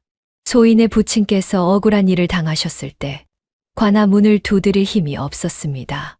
그것이 평생 안으로 남아 있어서 그런지 지금은 문 두드리는 것이 그리 어렵지 않습니다. 소율이 아무 말도 하지 않았어요. 평상 끝에 조용히 앉아 귀뚜라미 소리를 들었더랍니다. 두 사람 사이에 말 없는 시간이 흘렀어요. 어색하지 않은 침묵이었더랍니다. 마치 오래전부터 이 자리에 함께 앉아 있었던 것처럼 자연스러운 고요함이었지요. 소율이 먼저 자리에서 일어섰더랍니다. 오늘 수고하셨습니다. 이현목이 고개를 숙였어요. 소율이 안채 쪽으로 걷다가 문득 뒤를 돌아보았더랍니다. 이현목은 다시 붓을 들고 장부를 적고 있었어요. 호롱불 하나에 의지한 그 옆모습이 어쩐지 오래 눈에 남았더랍니다. 그날 밤 소율은 오래도록 잠을 이루지 못했어요. 장부를 들고 누웠다가 내려놓고 다시 들었다가 내려놓기를 몇 번 반복했더랍니다. 가슴 어딘가에 아직 가라앉지 않은 무언가가 있었어요. 그것이 무엇인지는 소율 자신도 아직은 이름을 붙일 수 없었더랍니다. 다만 한 가지만은 분명했어요. 이 사람 앞에서라면 자신의 얼굴을 의식하지 않아도 된다는 것이었더랍니다. 변광수는 사랑채에서 뒤뜰 쪽을 바라보다가 조용히 문을 닫았어요. 담뱃대 연기가 가늘게 피어오르는 사랑채 안에서 그 노회한 대상인의 눈이 천천히 깊어졌더랍니다. 시험은 하나가 남아 있었어요. 그리고 그것이 마지막이었습니다. 가짜 감찰관 소동이 마무리되고 사흘이 지난 밤이었더랍니다. 안동고을에는 가을이 깊어가며 첫서리가 내릴 듯한 찬 기운이 돌고 있었고 객주 마당에 심어진 감나무 잎이 하나둘 떨어져 내리는 소리가 고요한 밤 공기 속에 또렷하게 들렸지요. 변광수는 사랑채에 홀로 앉아 신복 하인 둘을 불러놓고 나직이 이야기를 나누고 있었더랍니다. 촛불 하나가 가물거리는 방 안에서 그 노회한 대상인의 눈빛이 어느 때보다 깊고 무거웠어요. 마지막 시험이다. 변광수가 천천히 입을 열었더랍니다. 지난 2달 동안 이현목과 서달준이 보여준 것들을 변광수는 하나하나 되새겼어요. 엽전 한 푼으로 채권중개라는 새로운 방식을 만들어낸 이현목의 머리, 위기 앞에서 직접 발로 뛰어 소문의 진위를 가려낸 이현목의 담력, 그에 반해 위기가 닥치자 남을 앞세우고 제 몸을 먼저 챙기려 했던 서달준의 본색, 머리로는 이미 답이 나와 있었더랍니다. 허나 변광수는 한 가지가 더 남아있다고 생각했어요. 재산과 지혜는 시험으로 확인했지만 사람의 진짜 심성은 극한의 공포 앞에서만 비로소 드러나는 법이었지요. 목숨이 위협받는 순간 그 사람이 가장 먼저 챙기는 것이 무엇인지를 보아야 했더랍니다. 창고에 연기를 피울 수 있는 약재를 구해 두어라. 불길처럼 보이되 실제로 불이 붙지는 않는 것으로. 탈출구 하나는 내가 지정하는 쪽만 열어두고 나머지는 내일 아침 일찍 막아놓아라. 신복 하인들이 고개를 끄덕이며 물러갔더랍니다. 변광수는 혼자 남아 오래된 담뱃대를 손에 쥐었어요. 불을 붙이지 않은 채 그냥 손에만 들고 있었더랍니다. 창밖으로 찬바람이 지나가며 처마 끝 풍경이 낮게 울었어요. 이 시험이 끝나고 나면 그 다음은 딸들의 선택이었습니다. 그리고 그것은 이미 변광수가 어찌할 수 있는 영역이 아니었어요. 30년 장터에서 물건을 고르는 법은 배웠지만 딸의 마음이 어느 쪽으로 기우는지는 그 어떤 장사꾼의 눈도 미리 알 수 없는 것이었더랍니다. 변광수가 조용히 눈을 감았어요. 이튿날 아침 변광수는 2 딸과 2 사위 후보를 함께 창고로 불렀더랍니다. 표면적인 이유는 올해 새로 들어온 물산을 함께 점검하자는 것이었어요. 소율은 아침 일찍부터 장부를 들고 나와 있었습니다. 새로 들어온 배와 비단 수량을 확인하는 것이 원래 자신의 일이었기에 특별히 이상한 낌새를 느끼지 못했더랍니다. 짙은 남색 치마를 단정히 여미고 검은 댕기를 매만진 뒤 장부를 겨드랑이에 끼고 창고 쪽으로 향했어요. 소지는 달랐습니다. 창고 점검이라는 말을 듣자마자 얼굴이 살짝 찌푸려졌더랍니다. 무거운 짐이며 먼지 가득한 창고에는 애초에 관심이 없었거든요. 허나 아버지의 말씀이라 거역할 수가 없었어요. 분홍 치마 위에 얇은 겉저고리를 걸치고 마지못해 따라 나섰더랍니다. 서달주는 아침부터 기분이 좋아 보였어요. 이틀 전 감찰관 소동에서 이연목에게 밀린 것이 못내 마음에 걸렸는지 일부러 더 화사한 미소를 얼굴에 걸고 소진 옆에 바짝 붙어 걸어왔더랍니다. 소진도 그 옆에서 서달준의 번듯한 얼굴을 올려다보며 입꼬리가 올라가 있었어요. 이현목은 혼자 조금 뒤처져 걸어왔더랍니다. 창고 쪽으로 향하는 마당을 가로지르면서 그 고요한 눈이 창고 주변을 한번 둘러보았어요. 무언가를 읽으려는 것 같았지만 이내 시선을 내리깔고 걸음을 이었더랍니다. 창고 안은 넓고 어두웠습니다. 높다란 천장 가까이까지 쌀가마니와 배 묶음, 비단 필이 층층이 쌓여 있었고 구석에는 약재 자루들이 줄지어 놓여 있었어요. 가을 햇살이 창고 문틈으로 가느다랗게 비집고 들어와 먼지, 입자들을 은빛으로 물들이고 있었더랍니다. 변광수가 창고 안에서 직접 물산 수량을 가리키며 설명을 시작했어요. 소율이 장부를 펼쳐받아 적었고 이현목이 그 옆에서 가만히 수를 세었더랍니다. 서달주는 비단필 하나를 집어들어 햇빛에 비춰보며 감탄사를 흘리고 있었고 소진은 창고 입구 쪽에 서서 일행을 바라보고 있었어요. 그런데 변광수가 창고 깊은 안쪽을 가리키며 모두를 안으로 더 들어오라 손짓했을 때였더랍니다. 창고 문이 무겁게 닫혔어요. 동시에 창고 한켠에서 매캐하고 자욱한 연기가 피어오르기 시작했더랍니다. 신복 하인이 미리 준비해둔 특수 약재의 불씨를 붙인 것이었어요. 연기는 불이 아니었지만 눈을 따갑게 찌르는 매운 냄새와 함께 순식간에 창고 안을 뿌옇게 뒤덮기 시작했지요. 소진이 먼저 비명을 질렀더랍니다. 불이에요. 아버지, 불이 났어요. 연기가 목을 파고드는 느낌에 기침이 터져 나왔어요. 창고 안이 순식간에 혼란에 빠졌더랍니다. 쌓여있던 짐들 사이로 연기가 피어오르니 진짜 화재처럼 보이지 않을 수가 없었지요. 천장 가까이 걸어두었던 호롱 하나가 연기에 흔들리며 방 안을 더 어둡게 만들었어요. 서달준이 가장 먼저 움직였더랍니다. 그런데 그가 달려간 곳은 소진이 서 있는 쪽이 아니었어요. 방금 전까지 감탄하며 들여다보던 비단필이 쌓인 선반 쪽이었더랍니다. 두 팔로 비단필 두세 개를 끌어안으려는 것이었어요. 가장 감나가는 것을 챙기는 본능이 공포보다 먼저 튀어나온 것이었지요. 도련님, 소진이 연기 속에서 외쳤더랍니다. 서달준이 뒤를 돌아보았어요. 소진의 얼굴이 연기에 가려 흐릿하게 보였더랍니다. 잠깐 망설이는 기색이 역력했어요. 비단필을 내려놓아야 하는 것인지 아니면 그냥 들고 가야 하는 것인지를 재는 것 같은 눈빛이었지요. 결국 서달준이 선택한 것은 비단필이었더랍니다. 두 팔 가득 비단을 끌어안은 채 탈출구 쪽으로 달려갔어요. 연기 속에서 문을 더듬어 찾다가 열어젖히고 창고 밖으로 뛰쳐나갔더랍니다. 그 와중에 소진의 이름을 한 번도 부르지 않았어요.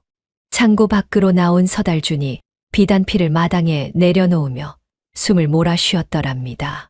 그리고 뒤늦게 창고 쪽을 돌아보았어요.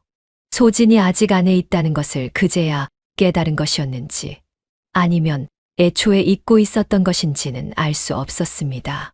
다만 그 얼굴에 지금 이 순간 가장 먼저 드러난 것이 걱정이 아니라 안도였다는 것만큼은 분명했더랍니다. 변광수가 창고 밖 담장 뒤에 서서 이 모든 것을 지켜보고 있었어요. 그 눈이 서달준을 향해 잠시 머물렀다가 천천히 창고 쪽으로 돌아갔더랍니다. 눈빛에서 익히는 것이 실망인지 분노인지 아니면 이미 예상한 것이 확인된 것뿐인지는 알 수 없었어요. 다만 그 입술이 아주 가늘게 한 번 떨렸다가 다시 굳게 다물어졌더랍니다. 연기가 더 자욱해지고 있었어요. 소율은 처음 연기가 피어오르는 것을 보았을 때 본능적으로 장부를 가슴에 끌어안았더랍니다. 그러다 이내 장부를 선반 위에 내려놓고 소진 쪽으로 몸을 돌렸어요. 장부보다 사람이 먼저라는 것을 이 아이는 아버지에게 가르침으로 받지 않아도 알고 있었더랍니다. 소진아. 소율이 연기 속에서 동생의 이름을 불렀어요. 목이 따가웠지만 목소리를 낮출 수가 없었더랍니다. 소진이 기침을 하며 쪼그리고 앉아 있는 것이 연기 사이로 희미하게 보였어요. 서달준이 달아난 자리에 혼자 남겨진 소진은 이미 연기에 눈물을 흘리며 숨을 제대로 쉬지 못하고 있었더랍니다. 소율이 소진 쪽으로 걸음을 내디뎠어요. 바로 그 순간 이현목의 목소리가 들렸더랍니다. 아씨. 이현목은 연기가 퍼지는 순간부터 탈출구 쪽으로 향하지 않았어요. 오히려 창고 더 깊은 안쪽으로 뛰어들어갔더랍니다. 두 사람의 이름을 차례로 부르며 연기 속을 헤치고 나아갔어요. 소율아 씨, 소진아 씨. 목소리가 연기에 잠겼다가 다시 떠올랐어요. 이현목이 낮게 엎드려 연기 아래쪽의 공기를 마시면서 기어가다시피 나아갔더랍니다. 어릴 적 아버지에게 들은 말이 있었어요. 불이 나면 연기는 위로 올라가고 땅 가까이는 숨을 쉴 수 있다는 것이었지요. 아버지가 무심코 해준 그 말 하나가 이 순간 살아 움직이고 있었더랍니다. 소진을 찾은 것은 창고 안쪽 기둥 아래였습니다. 연기에 질식해 무릎을 꿇고 쓰러지기 직전이었어요. 이현목이 소진의 팔을 잡아 부축했더랍니다. 일어나십시오. 숨을 짧게 쉬십시오. 그런데 바로 그때였어요. 창고 천장 쪽에서 묵직한 소리가 들리더니 오래된 석가래 하나가 연기 속에서 기울기 시작했더랍니다. 쌓인 짐의 무게를 버티던 석가래가 연기 열기에 느슨해진 것이었어요. 그 석가래 아래에 소율이 서 있었더랍니다. 이현목이 소진을 놓았어요. 아니, 소진을 기둥에 기대어 앉힌 뒤 몸을 돌렸더랍니다. 그리고 무너지려는 석가래 쪽으로 달려갔어요. 달려가면서 소율에게 외쳤습니다. 아씨, 옆으로. 소율이 몸을 피하는 순간 이연목이 등을 돌려 무너지는 석가래를 받아냈더랍니다. 어깨에 묵직한 충격이 왔어요. 무릎이 꺾이는 것을 이를 악물고 버텼더랍니다. 그 몇 초 사이에 소율이 소진을 부축해 탈출구 쪽으로 빠져나갈 수 있었어요. 두 사람이 창고 밖으로 나온 직후 이연목도 석가래를 내려놓고 몸을 빼며 창고 밖으로 뛰어나왔더랍니다. 마당 바닥에 한 무릎을 꿇고 거친 숨을 몰아쉬었어요. 어깨에서 통증이 올라왔지만 이를 악물었더랍니다. 소율이 달려왔어요. 어디 다치셨습니까? 이현목이 고개를 들었더랍니다. 눈이 빨갛게 충혈되어 있었고 연기에 그을린 얼굴에 땀이 흘러내리고 있었어요. 그러나 그 눈빛은 흔들리지 않았더랍니다. 괜찮습니다. 두 분은 다치신 곳 없으십니까? 소율이 말을 잇지 못했더랍니다. 눈시울이 뜨거워졌어요. 자신의 이름을 연기 속에서 부르며 찾아 헤매던 그 목소리가 지금 이 순간에도 귓속에 맴돌았더랍니다. 소진은 마당 한켠에 주저앉아 기침을 하고 있었더랍니다. 연기에 그을린 얼굴에 눈물이 흘러내렸는데 그것이 연기 때문인지 다른 이유 때문인지는 소진 자신도 알 수 없었어요. 서달준이 뒤늦게 소진 옆으로 다가왔더랍니다. 비단필은 어느새 마당 구석에 내려놓은 뒤였어요. 소진의 옆에 쪼그려 앉으며 능청스러운 목소리로 말을 꺼냈더랍니다. 아씨, 많이 놀라셨지요. 소인이 먼저 나와서 도움을 부르려 했던 것인데 그만 상황이 급해지는 바람에 소진이 서달준을 바라보았습니다. 고운 눈이 붉게 충혈된 채로 한참이나 그 번듯한 얼굴을 들여다보았더랍니다. 서달준의 말이 변명인지 진심인지 소진은 이미 알고 있었어요. 허나 그것을 안다는 것을 인정하는 것은 자신이 지금껏 믿어온 것을 스스로 무너뜨리는 일이었더랍니다. 소진이 고개를 돌렸어요. 이현목이 소율 옆에 앉아 어깨를 매만지고 있었더랍니다. 소율이 하인에게 찬물에 적신 무명천을 가져오라 이르고 그것으로 이현목의 어깨를 조심스럽게 눌러주고 있었어요. 두 사람 사이에 오가는 말이 없었지만 그 침묵 속에 무언가가 가득 차 있는 것이 멀리서 보아도 느껴졌더랍니다. 소진의 입술이 가늘게 떨렸어요. 자신도 모르게 손이 무릎 위에서 꼭 쥐어졌더랍니다. 가슴 한켠에서 무언가가 무너지는 소리가 들리는 것 같았지만 소진은 그것을 끝까지 모른 척하기로 했더랍니다. 서달준의 저 번듯한 얼굴을 노는 것은 아직 소진에게 너무 어려운 일이었으니까요. 변광수는 담장 뒤에서 모든 것을 지켜보았더랍니다. 연기가 피어오르는 순간부터 두 사람이 창고 밖으로 나오기까지 한 발짝도 움직이지 않고 서 있었어요. 서달준이 비단을 끌어안고 뛰쳐나오는 것을 보았더랍니다. 소진이 안에 있는데도 뒤를 돌아보지 않는 것을 보았어요. 이현목이 반대 방향으로 뛰어드는 것을 보았더랍니다. 두 사람의 이름을 부르며 연기 속을 헤치는 것을 보았어요. 석가래를 등으로 받아내는 것을 보았더랍니다. 변광수의 손에 쥐어진 담뱃대가 천천히 내려갔어요. 30년 장터에서 수없이 많은 사람을 보아온 눈이었습니다. 물건을 가려보는 눈이 아니라 사람을 가려보는 눈이었어요. 그 눈으로 오늘 본 것은 단순하고 명확했더랍니다. 위기 앞에서 재산을 먼저 챙긴 사람과 사람을 먼저 찾은 사람. 변광수가 신복 하인에게 나직이 말했더랍니다. 시험은 끝났다. 그리고 마당 쪽으로 걸어 나오며 이연목이 어깨를 매만지고 있는 쪽을 한번 바라보았어요. 그 눈빛 속에 오래 참아온 무언가가 잠깐 스쳐 지나갔더랍니다.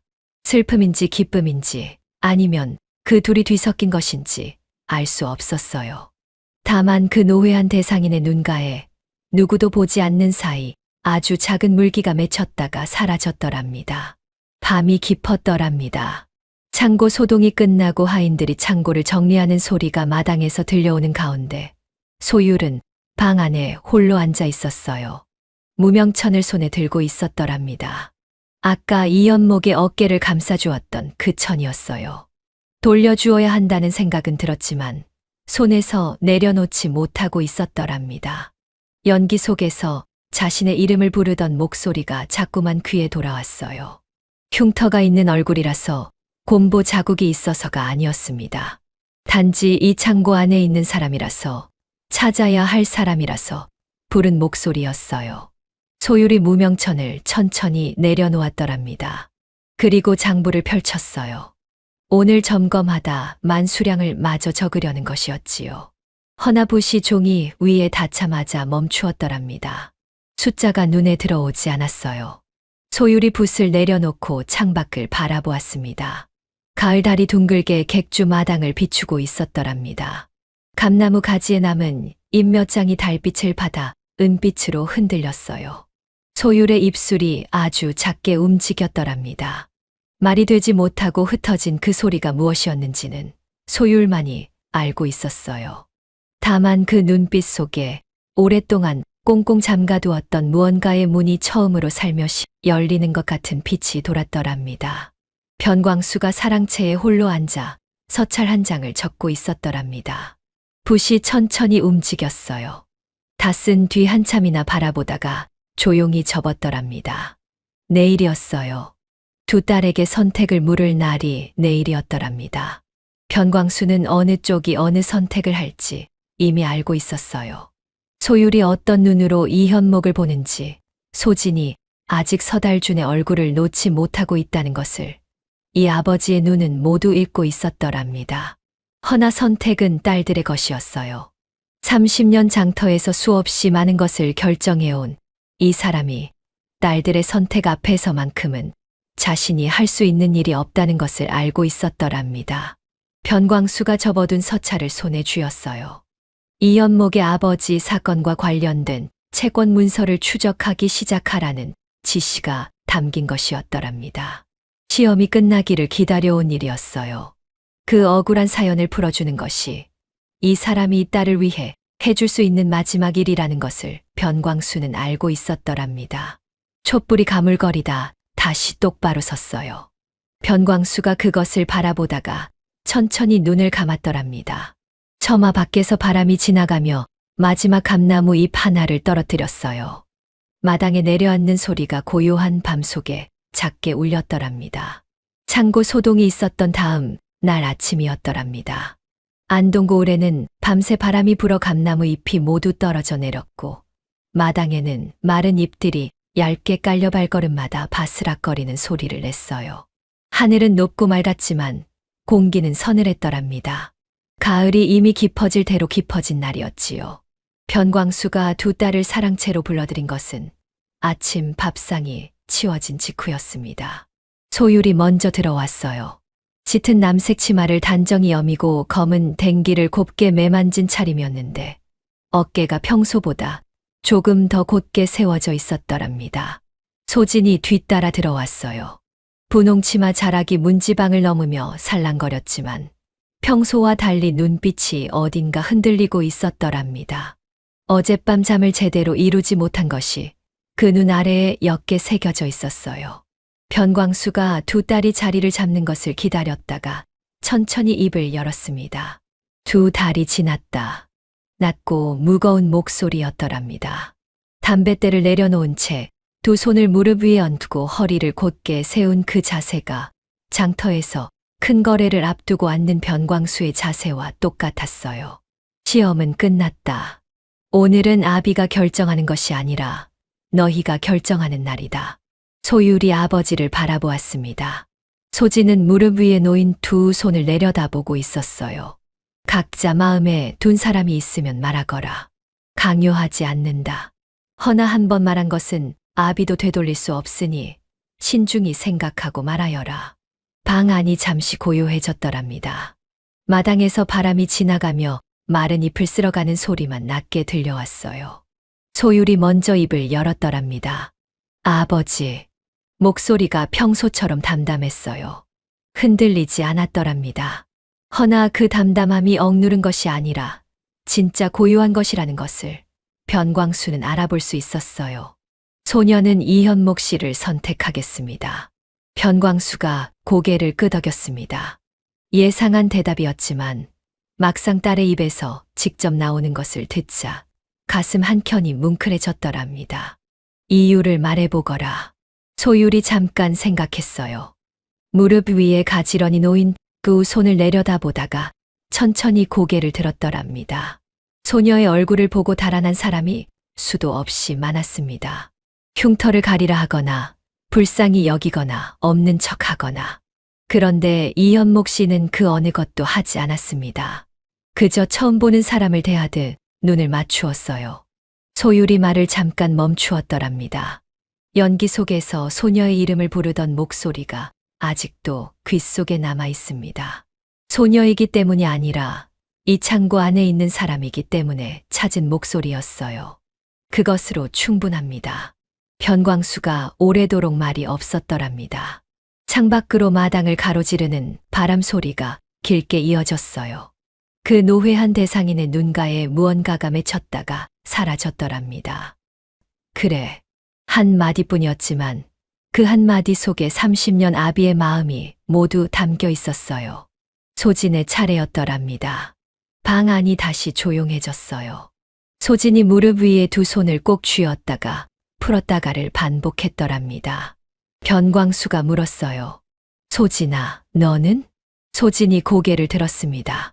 충혈된 눈이 아버지를 향했다가 언니를 향했다가 결국 자신의 무릎 위로 내려왔더랍니다. 어젯밤 소진은 오래도록 잠을 이루지 못했어요. 창고에서 자신을 두고 달아난 서달준의 뒷모습이 눈에 밟혔더랍니다. 비단피를 두 팔로 끌어안고 탈출구로 달려가던 그 모습이 자려고 눈을 감으면 자꾸만 떠올랐어요. 그러면서도 그 번듯한 얼굴이 떠오르면 가슴이 기묘하게 흔들렸더랍니다. 소진은 알고 있었어요. 서달준이 어떤 사람인지를 이미 알고 있었더랍니다. 2달 동안 그 곁에서 보아온 것들이 말해주고 있었어요. 허나 아는 것과 인정하는 것은 달랐더랍니다.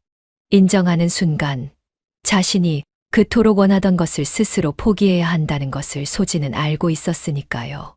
소녀는 서달준 씨를 선택하겠습니다. 방 안이 고요해졌더랍니다.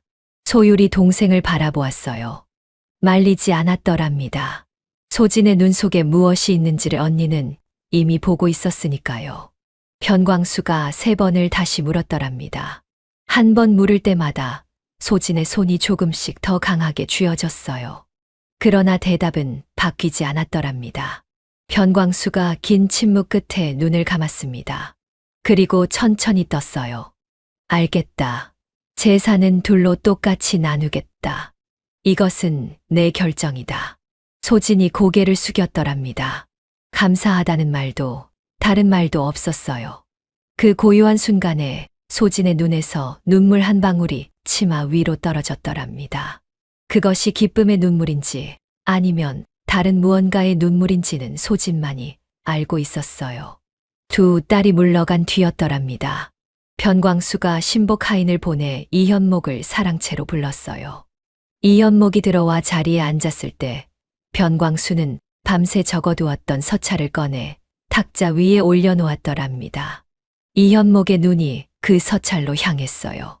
혼례 전에 한 가지 더 물어볼 것이 있소. 변광수가 천천히 말을 꺼냈더랍니다.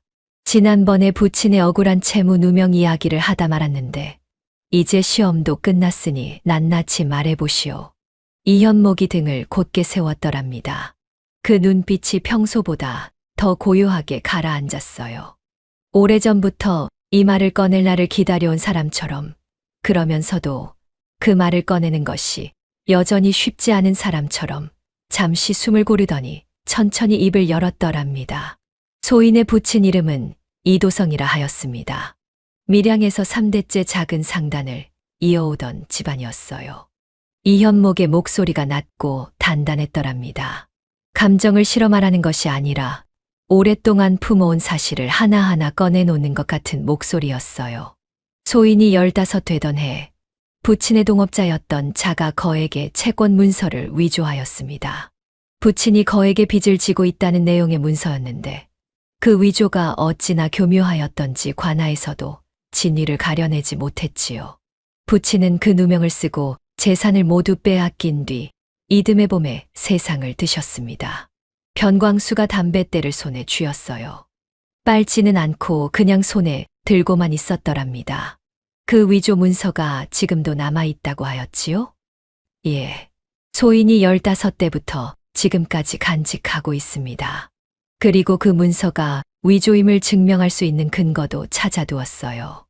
원본 계약서의 필체와 위조 문서의 필체가 다르다는 것, 그리고 문서에 찍힌 인장의 크기가 부친이 쓰시던 인장과 미세하게 다르다는 것입니다. 변광수의 눈이 번뜩였더랍니다. 그 증거를 15부터 지금까지 혼자 찾아낸 것이오? 예. 허나 증거가 있어도 관아에서 공식적으로 다시 살펴봐 주지 않으면 소용이 없습니다. 소인 혼자의 힘으로는 한계가 있었지요. 변광수가 탁자 위의 서찰을 이현목 쪽으로 밀었더랍니다. 이현목이 서찰을 받아들었어요. 천천히 펼쳐 읽어 내려갔더랍니다. 읽는 동안 그 고요하던 눈빛이 아주 미세하게 흔들렸어요. 서찰의 내용은 이러했더랍니다. 안동관아 수령에게 이현목에 붙인 사건을 다시 살펴봐 달라는 변광수의 청탁이 담겨 있었고, 변광수가 직접 채권 문서 전문가를 불러 진위를 감정해 보겠다는 내용이 적혀 있었어요. 30년 장터에서 쌓아온 관아와의 신뢰를 이 일에 쓰겠다는 것이었지요. 이현목이 서찰을 다 읽고 나서 한참이나 말이 없었더랍니다. 무릎 위에 서찰을 내려놓은 채 고개를 숙였어요. 그 어깨가 아주 작게 떨렸더랍니다. 변광수가 조용히 말했어요. 내 딸을 소중히 여겨주시오. 그것 하나면 조카오. 이현목이 천천히 고개를 들었더랍니다. 눈이 붉어져 있었어요. 그러나 눈물은 흘리지 않았더랍니다. 다만 그 눈빛 속에 15부터 혼자 짊어져 온 짐이 처음으로 조금 내려지는 것 같은 빛이 돌았어요. 감사합니다. 대감마님. 그 한마디가 방 안에 낮고 무겁게 울렸더랍니다. 홀례는 같은 날 치러졌더랍니다. 안동 객주 마당에 차일이 쳐지고 음식상이 차려졌으며 인근 고을 사람들이 구름처럼 몰려들었어요. 변광수 객주의 홀례라면 안동 일대에서 모르는 이가 없었고, 더구나 쌍둥이 두 딸의 홀례가 같은 날 열린다는 소식에 장터 사람들이 모두 나온 것이었더랍니다. 소율은 홀례복으로 짙은 남색 치마에 붉은 저고리를 갖춰 입었더랍니다. 연지곤지를 찍고 족두리를 얹었어요. 곰보 자국이 있는 얼굴이었지만 그 눈빛이 어찌나 또렷하고 당당했던지 곁에서 보는 하인들이 저도 모르게 눈길을 오래 두었더랍니다. 이현목은 낡은 무명 도포 대신 변광수가 마련해준 새 도포를 입었어요. 비단은 아니었지만 반듯하게 재단된 면포 도포였는데 그 단정한 차림이 이현목의 곧은 허리와 어우러져 어떤 비단 도포보다도 기품이 있어 보였더랍니다. 소진의 홀례복은 화사한 분홍 치마에 연두 저고리였어요. 고운 미모의 홀례복이 잘 어울렸더랍니다. 서달주는 한양에서 가져왔다는 고급 비단 도포를 차려입고 훤칠한 자태를 뽐냈어요. 겉으로만 보면 두 쌍의 신랑 신부 가운데 누가 더 잘 어울리는지는 장터 사람들 눈에도 훤했더랍니다. 허나 변광수는 두 쌍의 신랑 신부를 번갈아 보면서 겉으로 드러나는 것 너머를 보고 있었어요. 이현목이 소율의 손을 맞잡는 순간 두 사람의 눈이 마주치며 조용히 웃음이 번지는 것을 서달준이 홀례 내내 마당에 모인 하객들의 시선을 의식하며 자세를 고쳐 잡는 것을 그 노회한 눈이 하나도 놓치지 않고 담아내고 있었더랍니다. 홀례가 끝나고 하객들이 물러가는 저녁 무렵 변광수는 사랑채 마루에 홀로 앉아 담뱃대를 빨았더랍니다. 마당에는 홀례 음식 냄새가 아직 가시지 않았고 하인들이 상을 치우는 소리가 낮게 들려왔어요. 처마 끝에 걸린 등불 하나가 가을바람에 흔들렸더랍니다. 변광수가 먼 곳을 바라보며 나직이 혼잣말을 했어요. 다 됐구나. 세월이 흘렀습니다. 홀례를 치르고 이듬해 봄 변광수가 안동관아에 청탁한 일이 결실을 맺었더랍니다. 채권 문서 전문가가 이현목이 간직해온 원본 계약서와 위조 문서를 나란히 놓고 살펴본 끝에 위조임을 공식적으로 확인해 주었어요.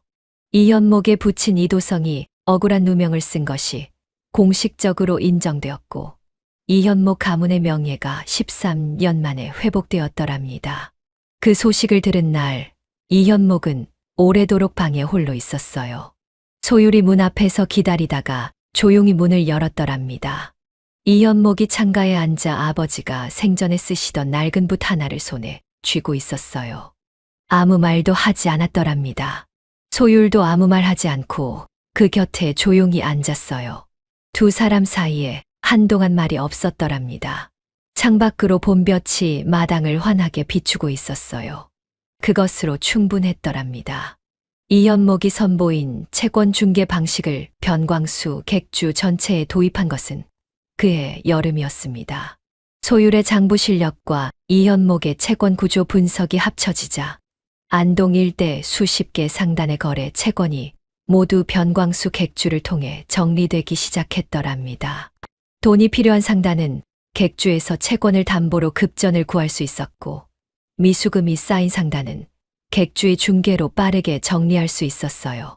안동 장터의 돈 흐름이 사실상 변광수 객주를 중심으로 돌아가기 시작한 것이었더랍니다. 3년이 지나자 그 방식이 예안과 영주, 상주까지 퍼져나갔어요. 5년이 지나자 경상도 전체 상단 가운데 변광수 객주와 거래하지 않는 곳을 찾기가 어려워졌더랍니다. 7년이 지나자 한양 상단에서 사람이 내려와 거래를 청해왔어요. 소율은 그 모든 성장의 중심에서 장부를 쥐고 있었더랍니다. 5년째 되던 해에 변광수가 건강히 쇠하여 객주 살림에서 한 발 물러서게 되었는데 그 자리를 소율이 아무런 흔들림 없이 받아 안았어요. 안동 장터에서 변광수 객주 큰아씨의 이름이 변광수 대감의 이름만큼이나 무게를 갖게 된 것이 바로 그 무렵이었더랍니다. 그리고 10년이 흘렀어요. 늦가을 비가 추적추적 내리는 날 오후였더랍니다. 변광수 객주 대문 앞에 낯선 여인 하나가 서 있었어요. 문지기 하인이 가까이 가서 보니 처음에는 알아보지 못했더랍니다. 행색이 너무 달라져 있었으니까요. 분홍 치마는 빛이 발에 회색빛이 돌았고 연두 저고리는 여기저기 기운 흔적이 역력했더랍니다. 한때 그렇게 화사했던 얼굴에는 세월과 고생이 깊이 새겨져 있었어요. 그러나 눈빛만큼은 10년 전 그대로였더랍니다. 아직도 어딘가 오기가 남아있는, 그러면서도 그 오기가 이미 꺾일 대로 꺾인 사람의 눈빛이었어요. 소진이었더랍니다. 문지기 하인이 뒤로 물러서며 황급히 안채 쪽으로 뛰어갔어요. 소식을 들은 소율이 사랑채에서 나왔더랍니다. 장부를 들고 나오다 대문 앞에 선 소진을 보고 걸음을 멈추었어요. 두 사람이 대문 사이에서 마주 보았더랍니다. 빗소리가 두 사람 사이를 가득 채웠어요. 소진의 입술이 달싹였지만 말이 나오지 않았더랍니다. 소율도 말이 없었어요. 서달준이 객주 재산을 탕진하기 시작한 것은 혼례 다음 해부터였더랍니다. 처음에는 작은 노름이었어요. 소진이 눈치채지 못하는 사이 한 번, 두 번이 반복되더니 어느 순간부터는 숨기지도 않았더랍니다. 객주에서 가져온 재산으로 한양 사람들과 어울리며 노름판을 벌였고 아는 사람들에게 보증을 서다가 빚까지 지게 되었어요. 소진이 말려보았지만 서달준의 대답은 늘 같았더랍니다. 곧 불릴 거라고, 이번 한 번만 더 하면 된다고. 5년이 지났을 때 객주 재산의 절반이 사라졌더랍니다. 7년이 지났을 때 소진의 패물이 모두 없어졌어요. 그리고 10년이 되기 전 서달주는 빚쟁이들에게 쫓기다 어느 날 밤 아무 말 없이 사라졌더랍니다. 발이 닿은 곳에서 보낸 서찰 한 장이 소진에게 왔는데 그 내용이 이러했어요. 빚이 너무 많아 어찌할 수가 없소. 부디 잘 사시오. 소진은 그 서찰을 읽고 오래도록 앉아 있었더랍니다. 울지 않았어요. 이미 알고 있었던 것 같기도 했더랍니다.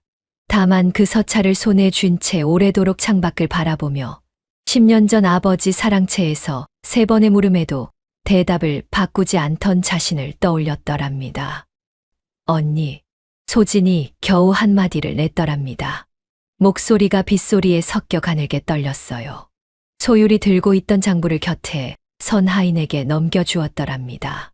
그리고 천천히 대문 쪽으로 걸어갔어요. 빗속으로 나서는 것이었더랍니다. 소진의 눈에서 눈물이 흘렀어요. 말이 나오지 않았더랍니다. 무릎이 꺾이는 것을 간신히 버티고 서 있었어요. 소율이 소진 앞에 섰더랍니다. 빗물이 두 사람의 어깨를 적셨어요. 소율이 손을 내밀었더랍니다. 들어오너라. 그것뿐이었어요. 더 말이 없었더랍니다. 왜 이제야 왔느냐도, 그동안 어찌 살았느냐도 묻지 않았어요. 손 하나를 내미는 것으로 충분했더랍니다. 소진이 그 손을 잡았어요. 손이 차가웠더랍니다. 언니의 손도 동생의 손도 모두 빗속에서 차가워져 있었어요. 허나 잡은 것만으로 따뜻했더랍니다. 두 사람이 대문 안으로 들어섰어요. 빗소리가 뒤에서 따라왔더랍니다. 현광수는 사랑채 아랫목에 기대어 앉아 있었더랍니다. 이제 예순이 훌쩍 넘어 허리가 많이 굽어 있었어요. 그러나 눈빛만큼은 여전히 송곳 같았더랍니다. 소진이 들어와 아버지 앞에 무릎을 꿇었어요. 입술이 달싹였지만 말이 나오지 않았더랍니다. 변광수가 굽은 손을 뻗어 소진의 머리를 한 번 짚었어요. 왔느냐? 그것뿐이었더랍니다. 소진이 무릎을 꿇은 채 울음을 터뜨렸어요. 10년 만에 처음으로 아버지 앞에서 우는 것이었더랍니다. 변광수가 아무 말 없이 그것을 받아냈어요. 굽은 허리로 딸의 울음소리를 들으며 그 눈가에 주름진 세월이 조용히 깊어졌더랍니다. 소율이 문 밖에서 그것을 듣고 있었어요. 문을 열지 않았더랍니다. 그냥 그 자리에 서서 처마 끝에서 떨어지는 빗물 소리를 들으며 눈을 감았어요. 그로부터 몇 해가 더 지났더랍니다. 안동장터 한복판에 새로운 현판이 걸린 객주가 있었어요. 변시상단이라 적혀 있었는데 그 아래 작은 글씨로 이현목의 이름이 나란히 새겨져 있었더랍니다. 안동을 넘어 팔도상단이 이 객주의 이름을 알게 된 것이 언제부터인지는 아무도 정확히 알지 못했어요. 다만 장터 사람들 사이에서 이런 말이 오래도록 전해졌더랍니다. 변대감이 마지막으로 고른 것은 사위가 아니라 사람이었다더군. 그래서 그 객주가 팔도에서 제일이 되었다는 거야. 소율이 장터를 걸을 때 상인들이 먼저 허리를 굽혔더랍니다. 곰보 자국이 있는 그 얼굴을 아무도 외면하지 않았어요.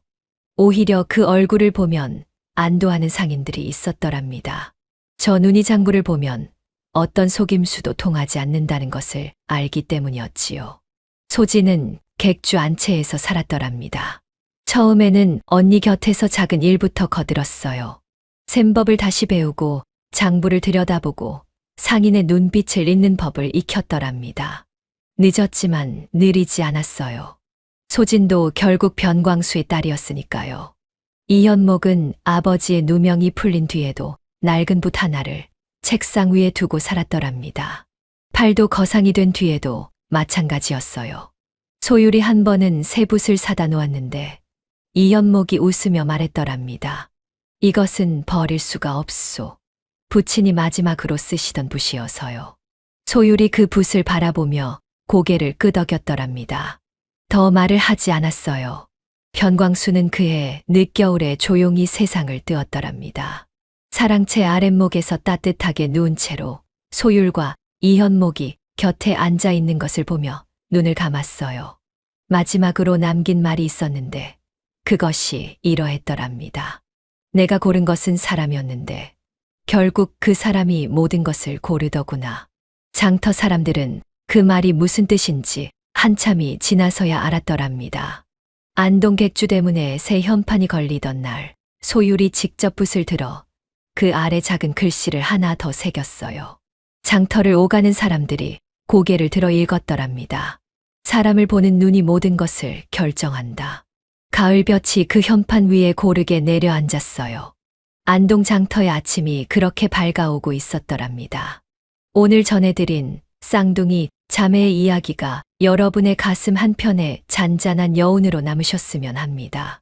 사람을 볼 때 얼굴을 보는 자와 그 눈빛 안에 담긴 마음을 보는 자의 10년 후는 이렇듯 하늘과 땅만큼 달라지더랍니다.